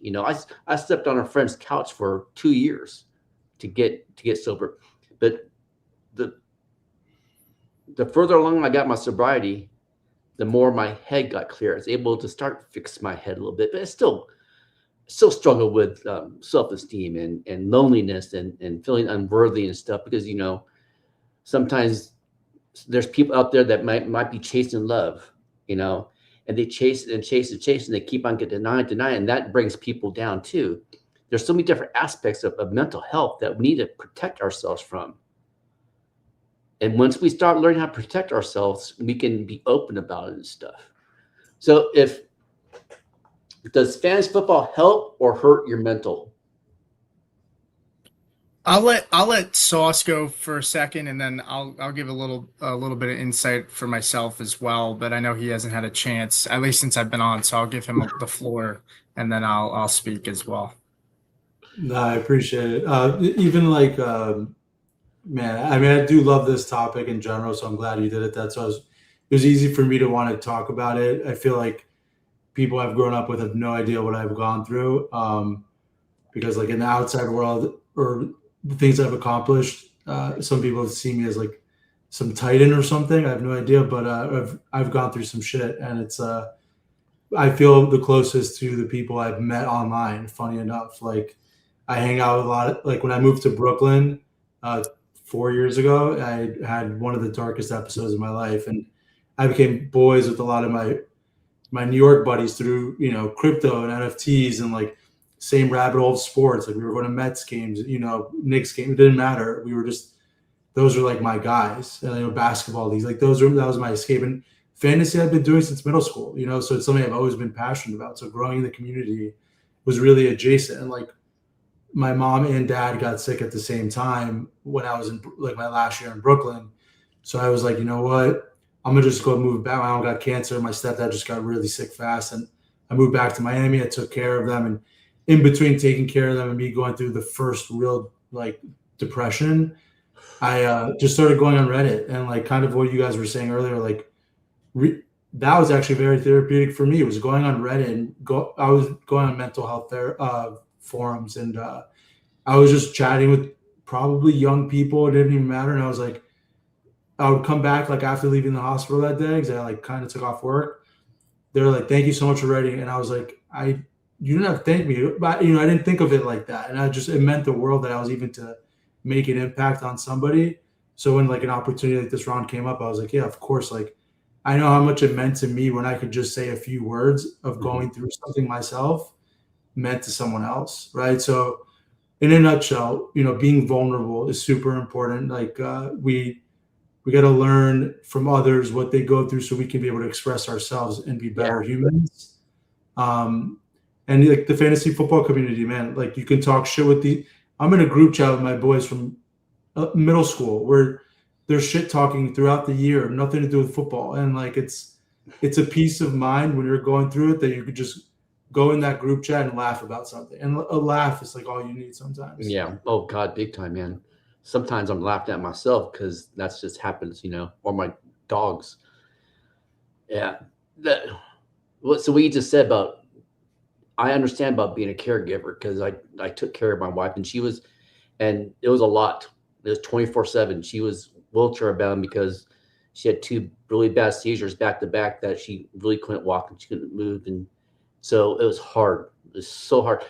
Caregivers out there, I'm telling you right now, find time, half hour in the morning, half hour at night, find time for yourself just to sit in quietness. Or for me, my mornings was reading my Bible, reading my devotionals. And then the evenings was just, I turned the TV off, and then I would just listen to Christian contemporary music, just get into my mode. And because you have to decompress, you have to find a way to decompress.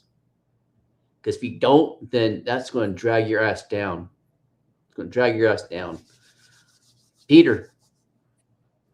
Yeah, I think we could all relate in many different ways. I think there's a lot of different time periods and different portions of my life that, you could look at and say, I was down and out here and upset here and there, and kind of how I grew from it.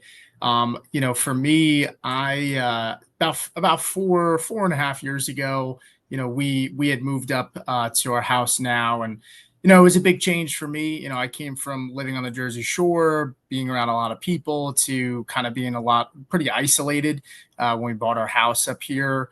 And it was an adjustment. I left a lot of people that I cared about, and we're in a pretty remote area now compared to what we were.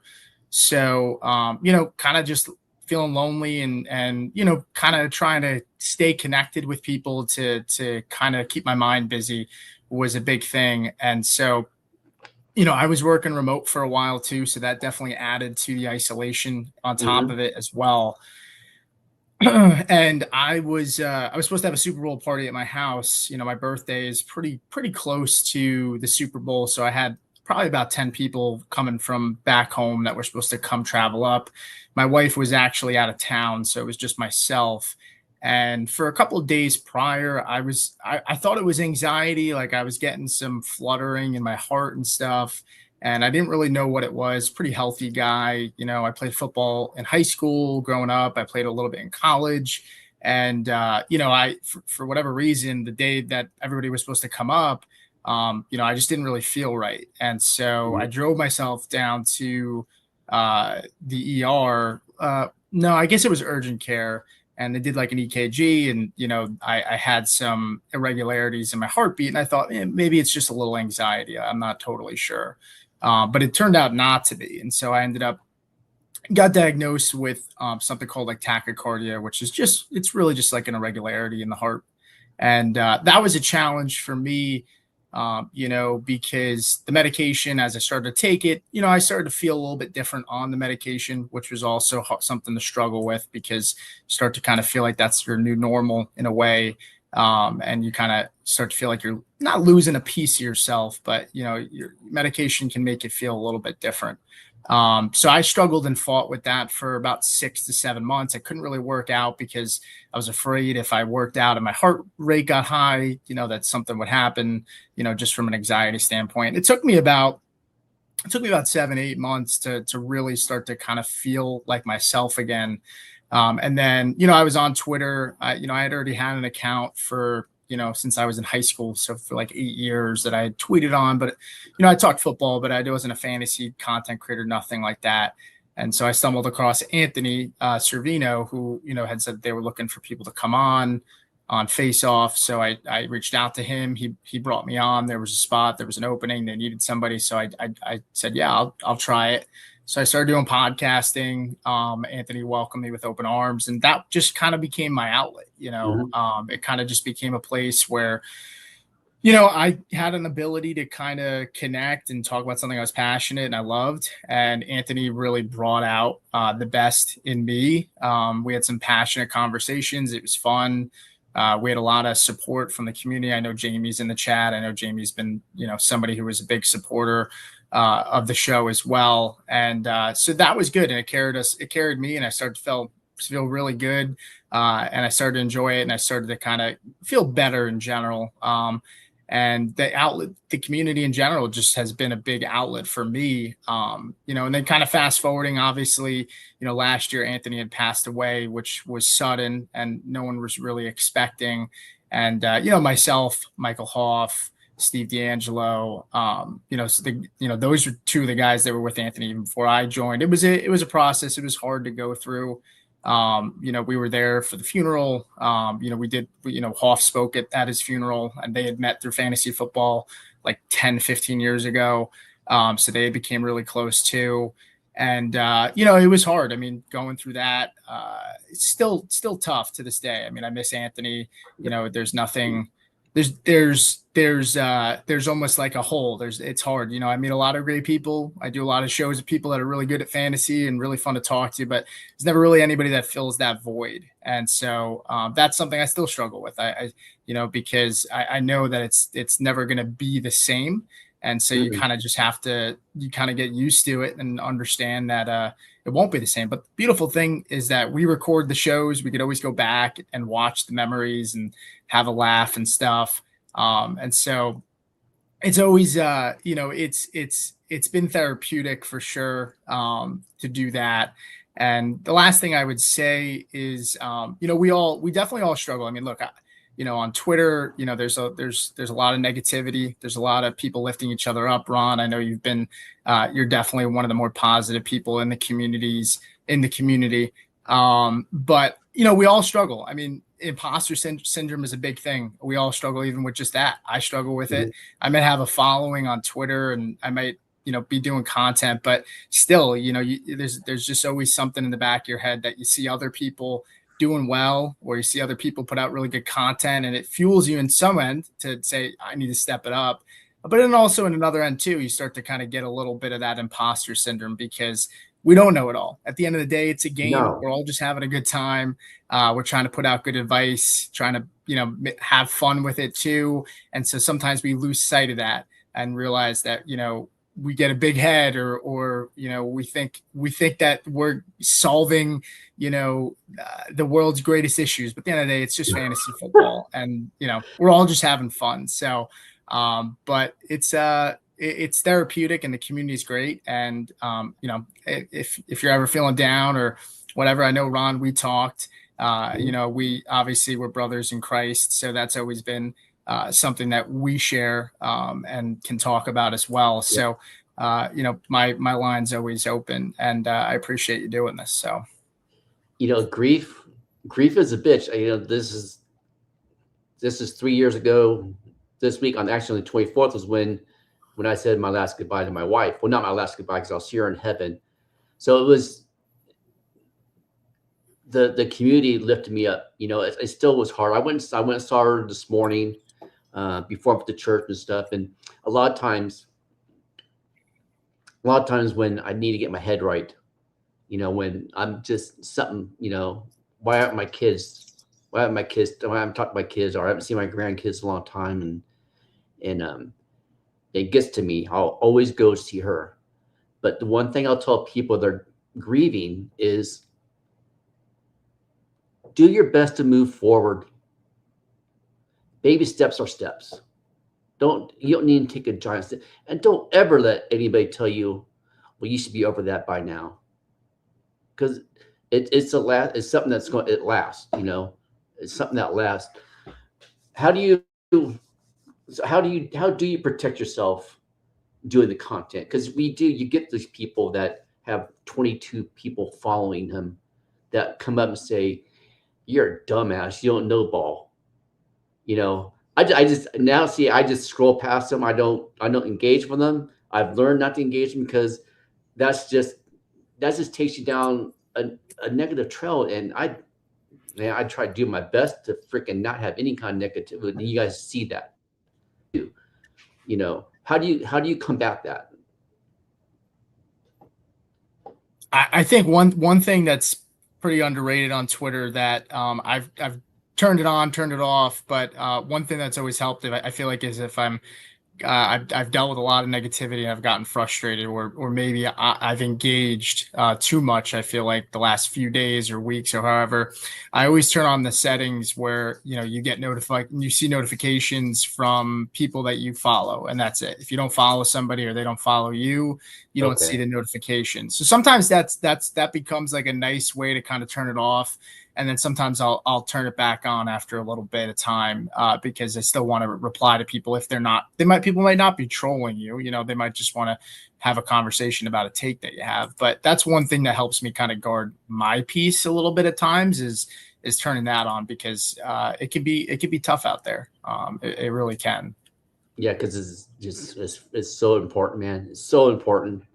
So important to keep that. What do you guys do? You got to also keep in mind that most of these guys that are, most of these bots are, it's just they're just trolls at the end of the day. Like they, it's when you were talking about the comparison to Thief of Joy, it's like we unfortunately where we are now, it's hate gets more clicks, right? And so people decide to be trolls and be keyboard warriors. And it's really easy to do that, but they'll never do that in person, right? So no, it's like I already know I'm comfortable and confident who I am.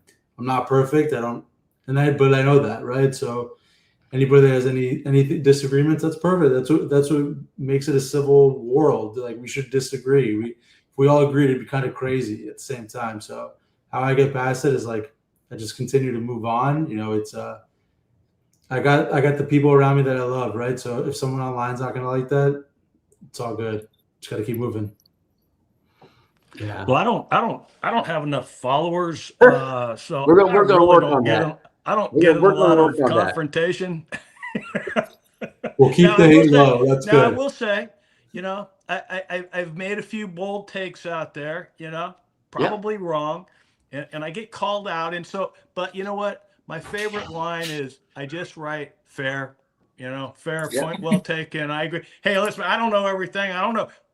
I literally don't know what's going to happen in 15 minutes. I mean, I have an idea, but I don't really know, and neither do you. So, fair point, and, disagreement is fine. You're welcome, Fantasy Install. And you guys know this too. I've been talking the truth about Terrence Ferguson since February, probably. And some of these people, man, were just coming at me. And now I wish I could cut some receipts, because I'd be making it rain, man. I'd be making it rain on them fools. But it's still hard, because it can get to you. But you need to learn to, like we say on our show, context over noise. Context over noise. Context over noise. It's so important to remember that we're pointing out context. Don't worry about the noise. Just block this shit out, man. It's not worthy at all. Again, this is a heavy conversation, and I appreciate having it. Let's talk a little football now. Something simple. Give me one sleeper and one breakout.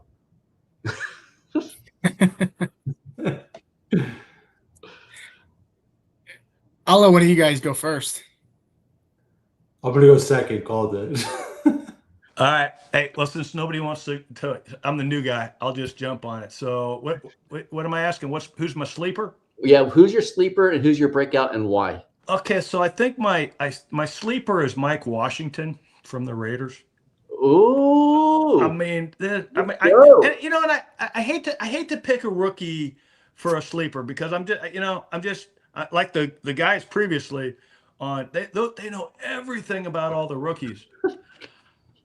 I don't, but I'm a huge Raider fan, and I watch film, and I do watch tape, man, and I love that. And I was watching Mike Washington, and I'm just telling you, I'm like, oh my gosh, man, this guy is unbelievable. And if he fills that Zach Charbonnet role that Kubiak had in the Seahawks for the 1 year that he was there, I mean, hey, Ashton Genty's going to get the ball a lot, but he can't run it every time. So that's my guy. And who's your breakout, and why? Hey, well, and I'm probably going to get I'm going to get crucified on this. I need the phone to shut off there, but I'm gonna say Alec Pierce, man. Here's why.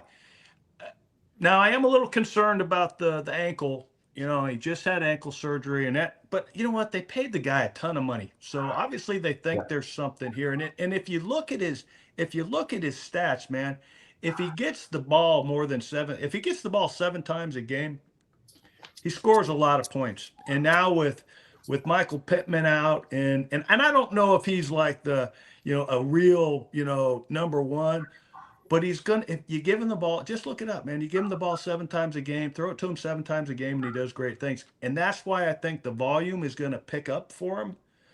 And I think he's going to have a great year once he gets over that ankle. So that's Love me. it. I'll go next. I don't know if this would technically count as a sleeper. I mean, in my opinion, I still think he is there. Parker Washington. Does that still count? Yeah.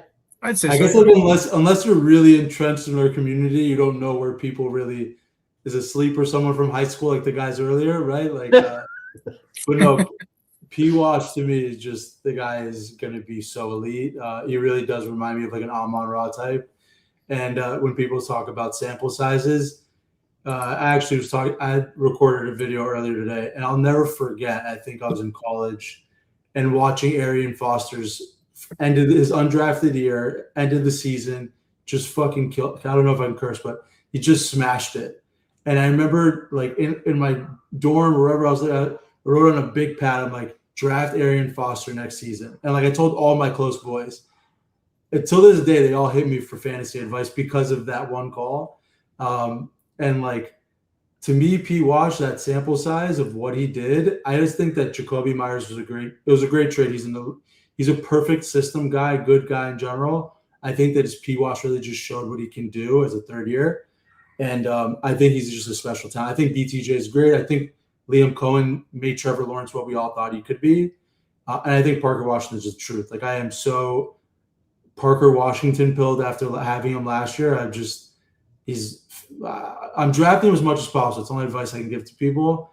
I missed him yesterday in Scott Fishbowl, which sucked. I thought I could get him one round later. That was pretty brutal. But and then my breakout, if this counts as use under my name, is it's a Mecca. It's got to be a Mecca. Like the guy is. I think if anything, for people like us that are paying attention to the space, last year's second half yips and hurt makes it opportunity for us to be able to draft him again. Versus if you would have finished that full season healthy, we'd have a different conversation. The guy was. What was he, top 2 or 3 in fantasy points for 6 weeks? He just had the yips, right? It's like the talent's undeniable. Godwin's out. Mike Evans is out of there. He's only got Godwin. Godwin's up there in age. I actually like Jalen McMillan to be number 2 there. I think Mecca's going to be – and Baker's one of the most important things I think that people forget about fantasy is like you need to be in a good system. You have to be in a good offense in order to score points. Yep. And you got to have a good quarterback, one that stays in the game, right? And nobody stays in the game like Baker. So sign me up with a team like that that's always going to be fighting for points, always going to be in a game. They're never going to be out. And Baker's that guy. Emeka to me is, I think he takes the second season just the moon, like rocket ship. Yeah. But you, Pete? Yeah, I'm a real big Rachaad White guy this year. He was somebody that in Dynasty, I was preaching to go buy him pretty cheap early on in the off season, and he's only gotten more expensive. If you played best ball too, he was being drafted at like around the 140 range. He shot up all the way to 100 now. And I think once camp gets here and guys, we get more people drafting, more casual drafters as well. I think White's price probably even goes into the 90s. I think that's probably coming. But, yeah, I'm a big fan. I mean, I think people point to the contract and it wasn't that expensive and what have you. But White is the kind of player that's not going to really come off the field a ton. He's a great pass blocker. He might not be the most explosive runner and the most efficient runner, but he's somebody that the quarterbacks trust to have on the field to pass protect. He's probably one of the best in the league at it. He's a really good receiver out of the backfield as well. and he's a good goal line back. He's somebody who can punch it in from the short yardage. And then obviously the underrated part about it is him and Jaden obviously played in college together. I think that definitely matters somewhat. I don't think it's going to just be his backfield solely. I don't think many backfields are, like Steve had said. I mean, I don't think many backfields are going to have just one guy, but I think he's going to get the high quality and high value touches in the offense.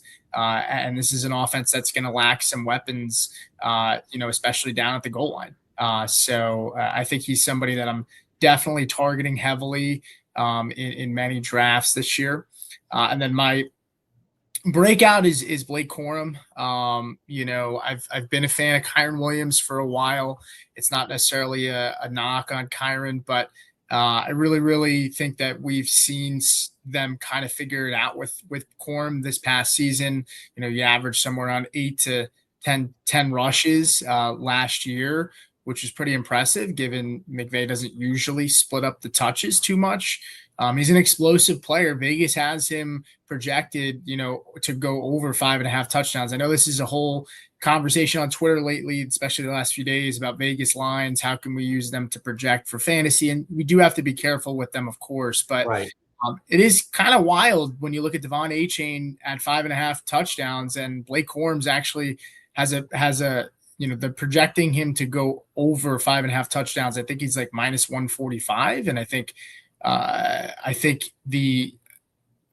the under is favored for Achane. So just goes to show a guy that's in somewhat of a timeshare and is not the lead back, still projecting him for 6 touchdowns. And if there is a possibility that Kyron misses any time, I mean, you're talking about getting a guy that you're plugging in as the top 15 running back in fantasy, immediately, regardless of talent, just because of the system. So I like Corum a lot. I wasn't always a big believer in him, but takes are fluid sometimes, and it's a new year, and I'm buying in on him. So he's definitely somebody I'm targeting as well. Yeah, he's definitely. Pete, doesn't it remind you, not to jump in, but Pete, because I've been taking a lot of Corum too. Doesn't it kind of remind you of like when Gurley's like maybe a Hall of Famer, no idea. But when Gurley lost his drop to Kyron, right, and then Kyron hands the keys off right now to Corum, it just feels like that's exactly what's happening. So I'm with you on this. Well, Ron's a Rams fan too, so I'm sure he's got something to say about it. Yeah.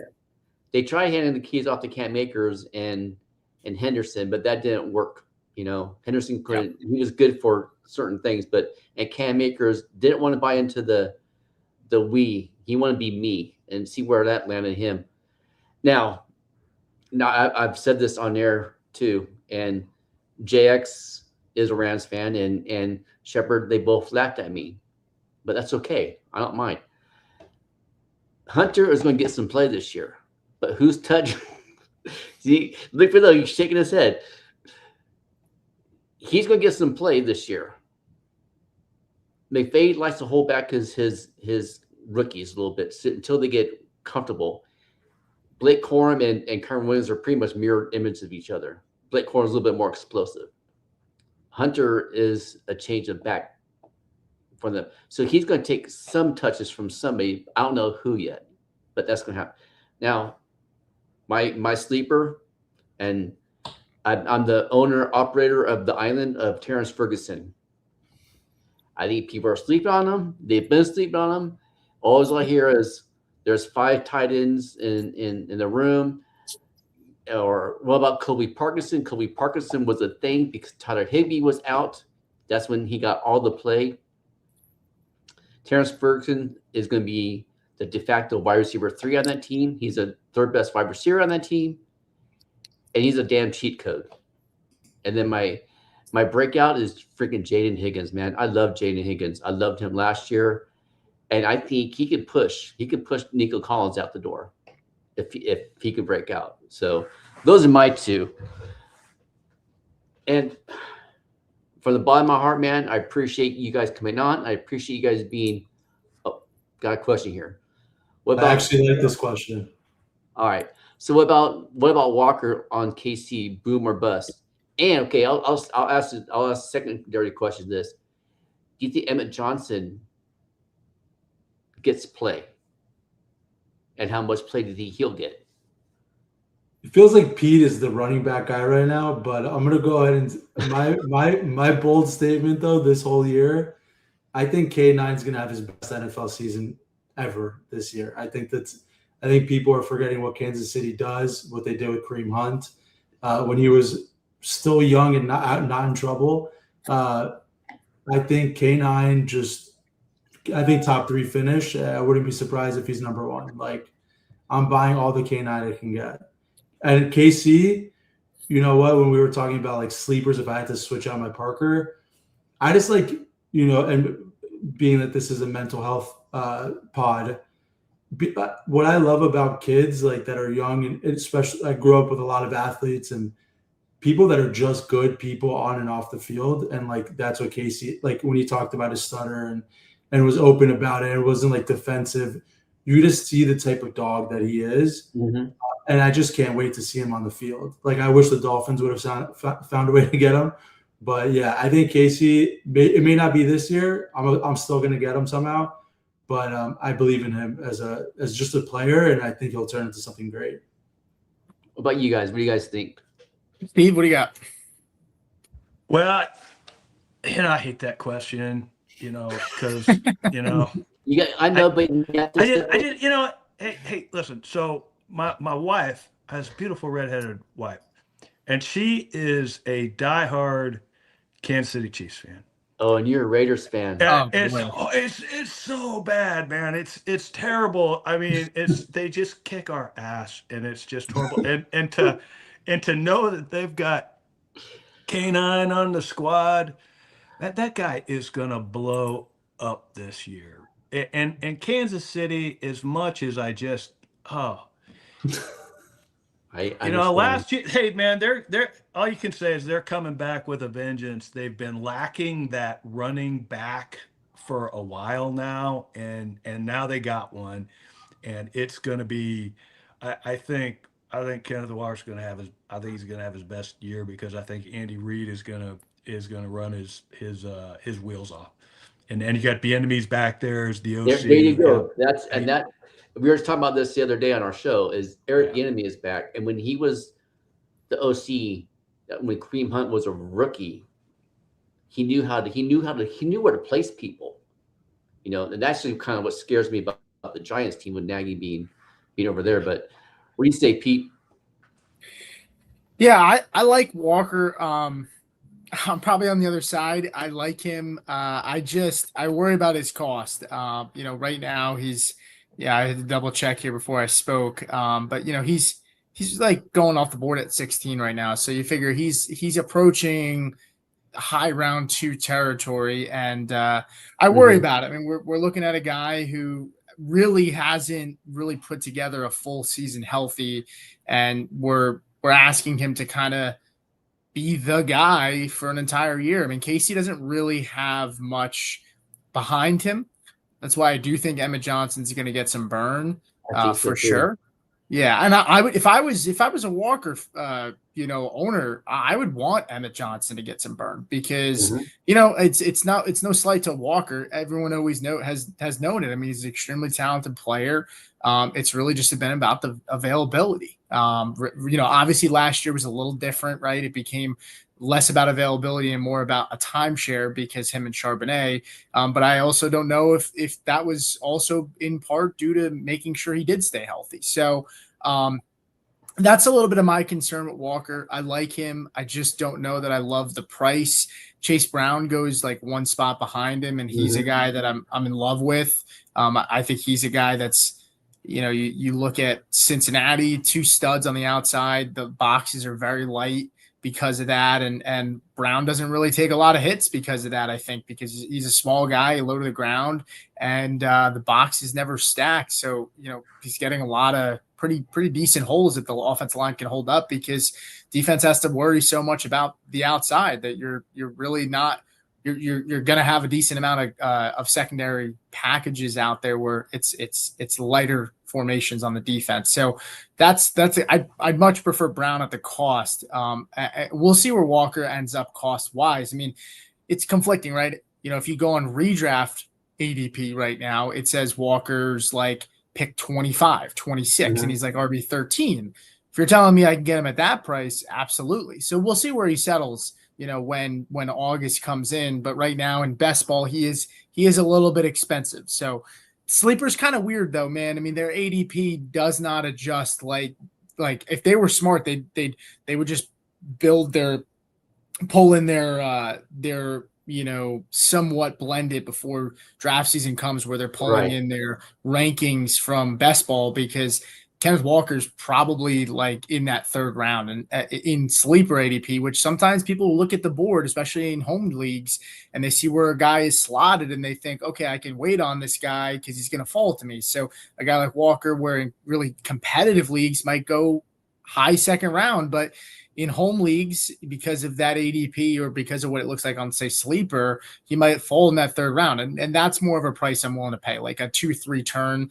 That's a little bit more palatable. And the other last thing I'd say about him is underrated. Obviously, Eric Bieniemy's back, which should help the run game tremendously, which is something that should be focused on, because they ran out of shotgun a lot last year. So I think Mahomes will be under center, and that should help the run game get back on track this season. So, yeah. And do you think somebody asked, do you think people are buying the playoff version of Walker? And I read something that he's never had more than 250 carries in 1 year. So can he carry a 300 touch, season too? So, yeah. The other scary thing is those wide receivers stink. So with Mahomes, if he starts out a little bit slow, and I hate to throw cold water because I know Sauce and Steve, you guys seem like you're really high on him, but I'm always the contrarian sometimes. But those wide receivers stink, and if Mahomes is a little bit rusty, they may, teams might stack the box against them. He might not get a lot of easy looks. At least early on, while Mahomes is shaking off the rust, if there is rust. I mean, he's a freak, so maybe they will unleash him pretty quick. I know Steve and myself and you, Ron, I'm a Broncos fan, so I'd love for him to start off a little slow. So maybe that's wishful thinking, but we'll see. I'm flag planted on this one, so it's all good. That's all right. That's all right. Hey, I'm just projecting. Yeah. I'm thinking of all those horrible things that have happened to my Raiders over the years, and I'm projecting that into the future, that there's no way that this guy is not going to have the greatest season of any running back in the history of the NFL. I hope I'm wrong. I hope he just sucks, man. That would be great. That's where it is. So wait, how do you feel about the Broncos backfield then? Oh man. Well, the only good thing you can say about that is J.K. Dobbins. You just know something's going to happen to him. It's just is. And then you got R.J. Harvey, whatever. And then the Jonah Coleman kid is obviously getting a lot of play. People are talking about that guy. And if I'm not the college guru, but the film that I've watched, he's pretty beastly. So I hope he sucks.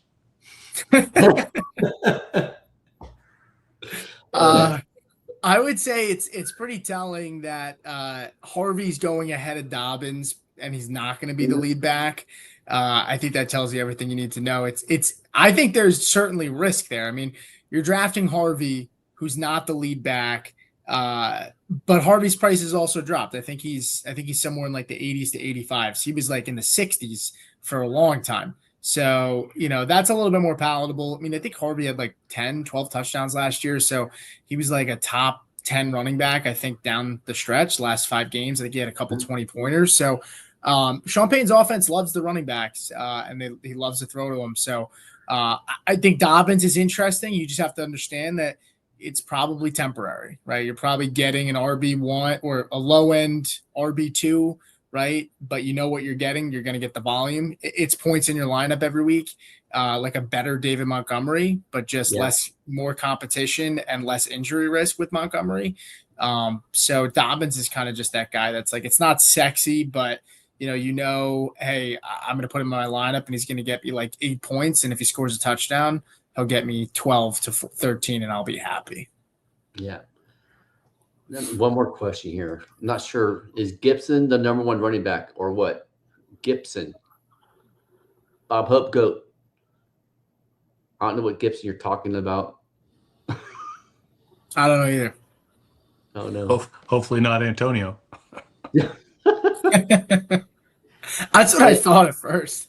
I know. I was trying to figure out. I was going through teams and their running backs and stuff. So it's funny. So, well, as you can tell, I'm a Rams fan, but I've been a Raiders fan just as long as a Rams fan.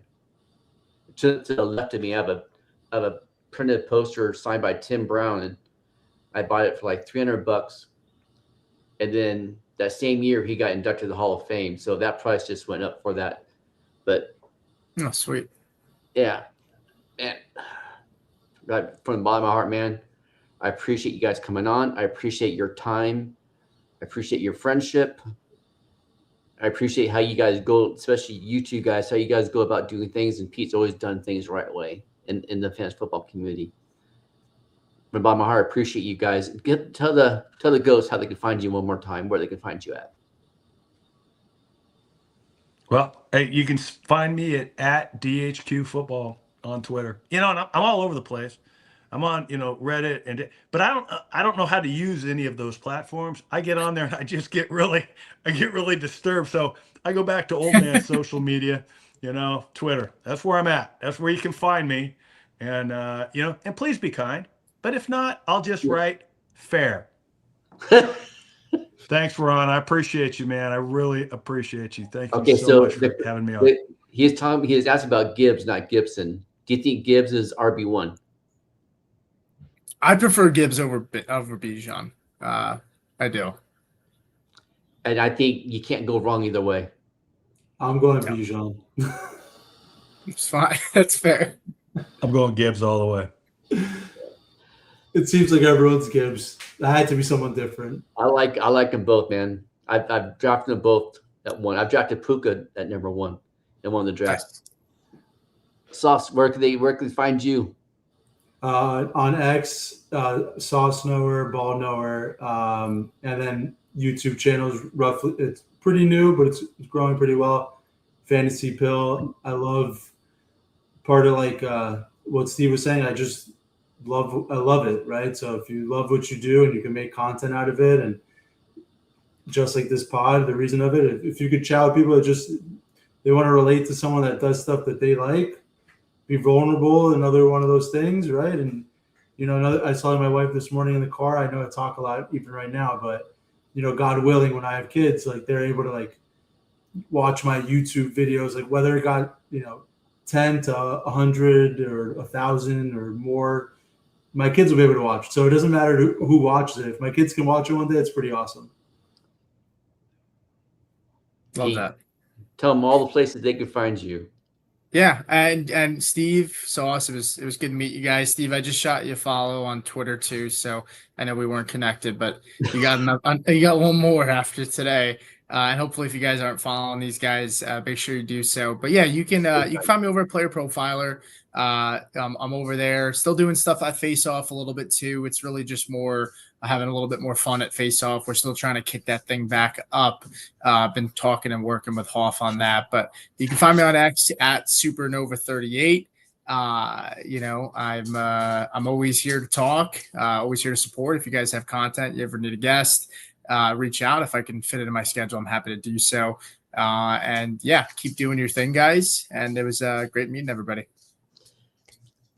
So again, goats, everybody out there, man, please, if you need somebody to talk to, you can DM me. Go and look up Hayden Hurst Foundation. They have such great information and such great insights. There's a couple different videos you can see about that. So I highly recommend that. And don't be afraid to reach out. And my tagline at the end of every show is the same thing. Be the difference and make a difference. And I hope from the bottom of my heart that we are making a difference for somebody out there today. So appreciate everybody coming on, man. You have a blessed evening, and get in touch with these goats right here, man. Love and respect to all of you guys, man. Thank you. Thanks, Ron. Thanks, guys. Thanks, Ron.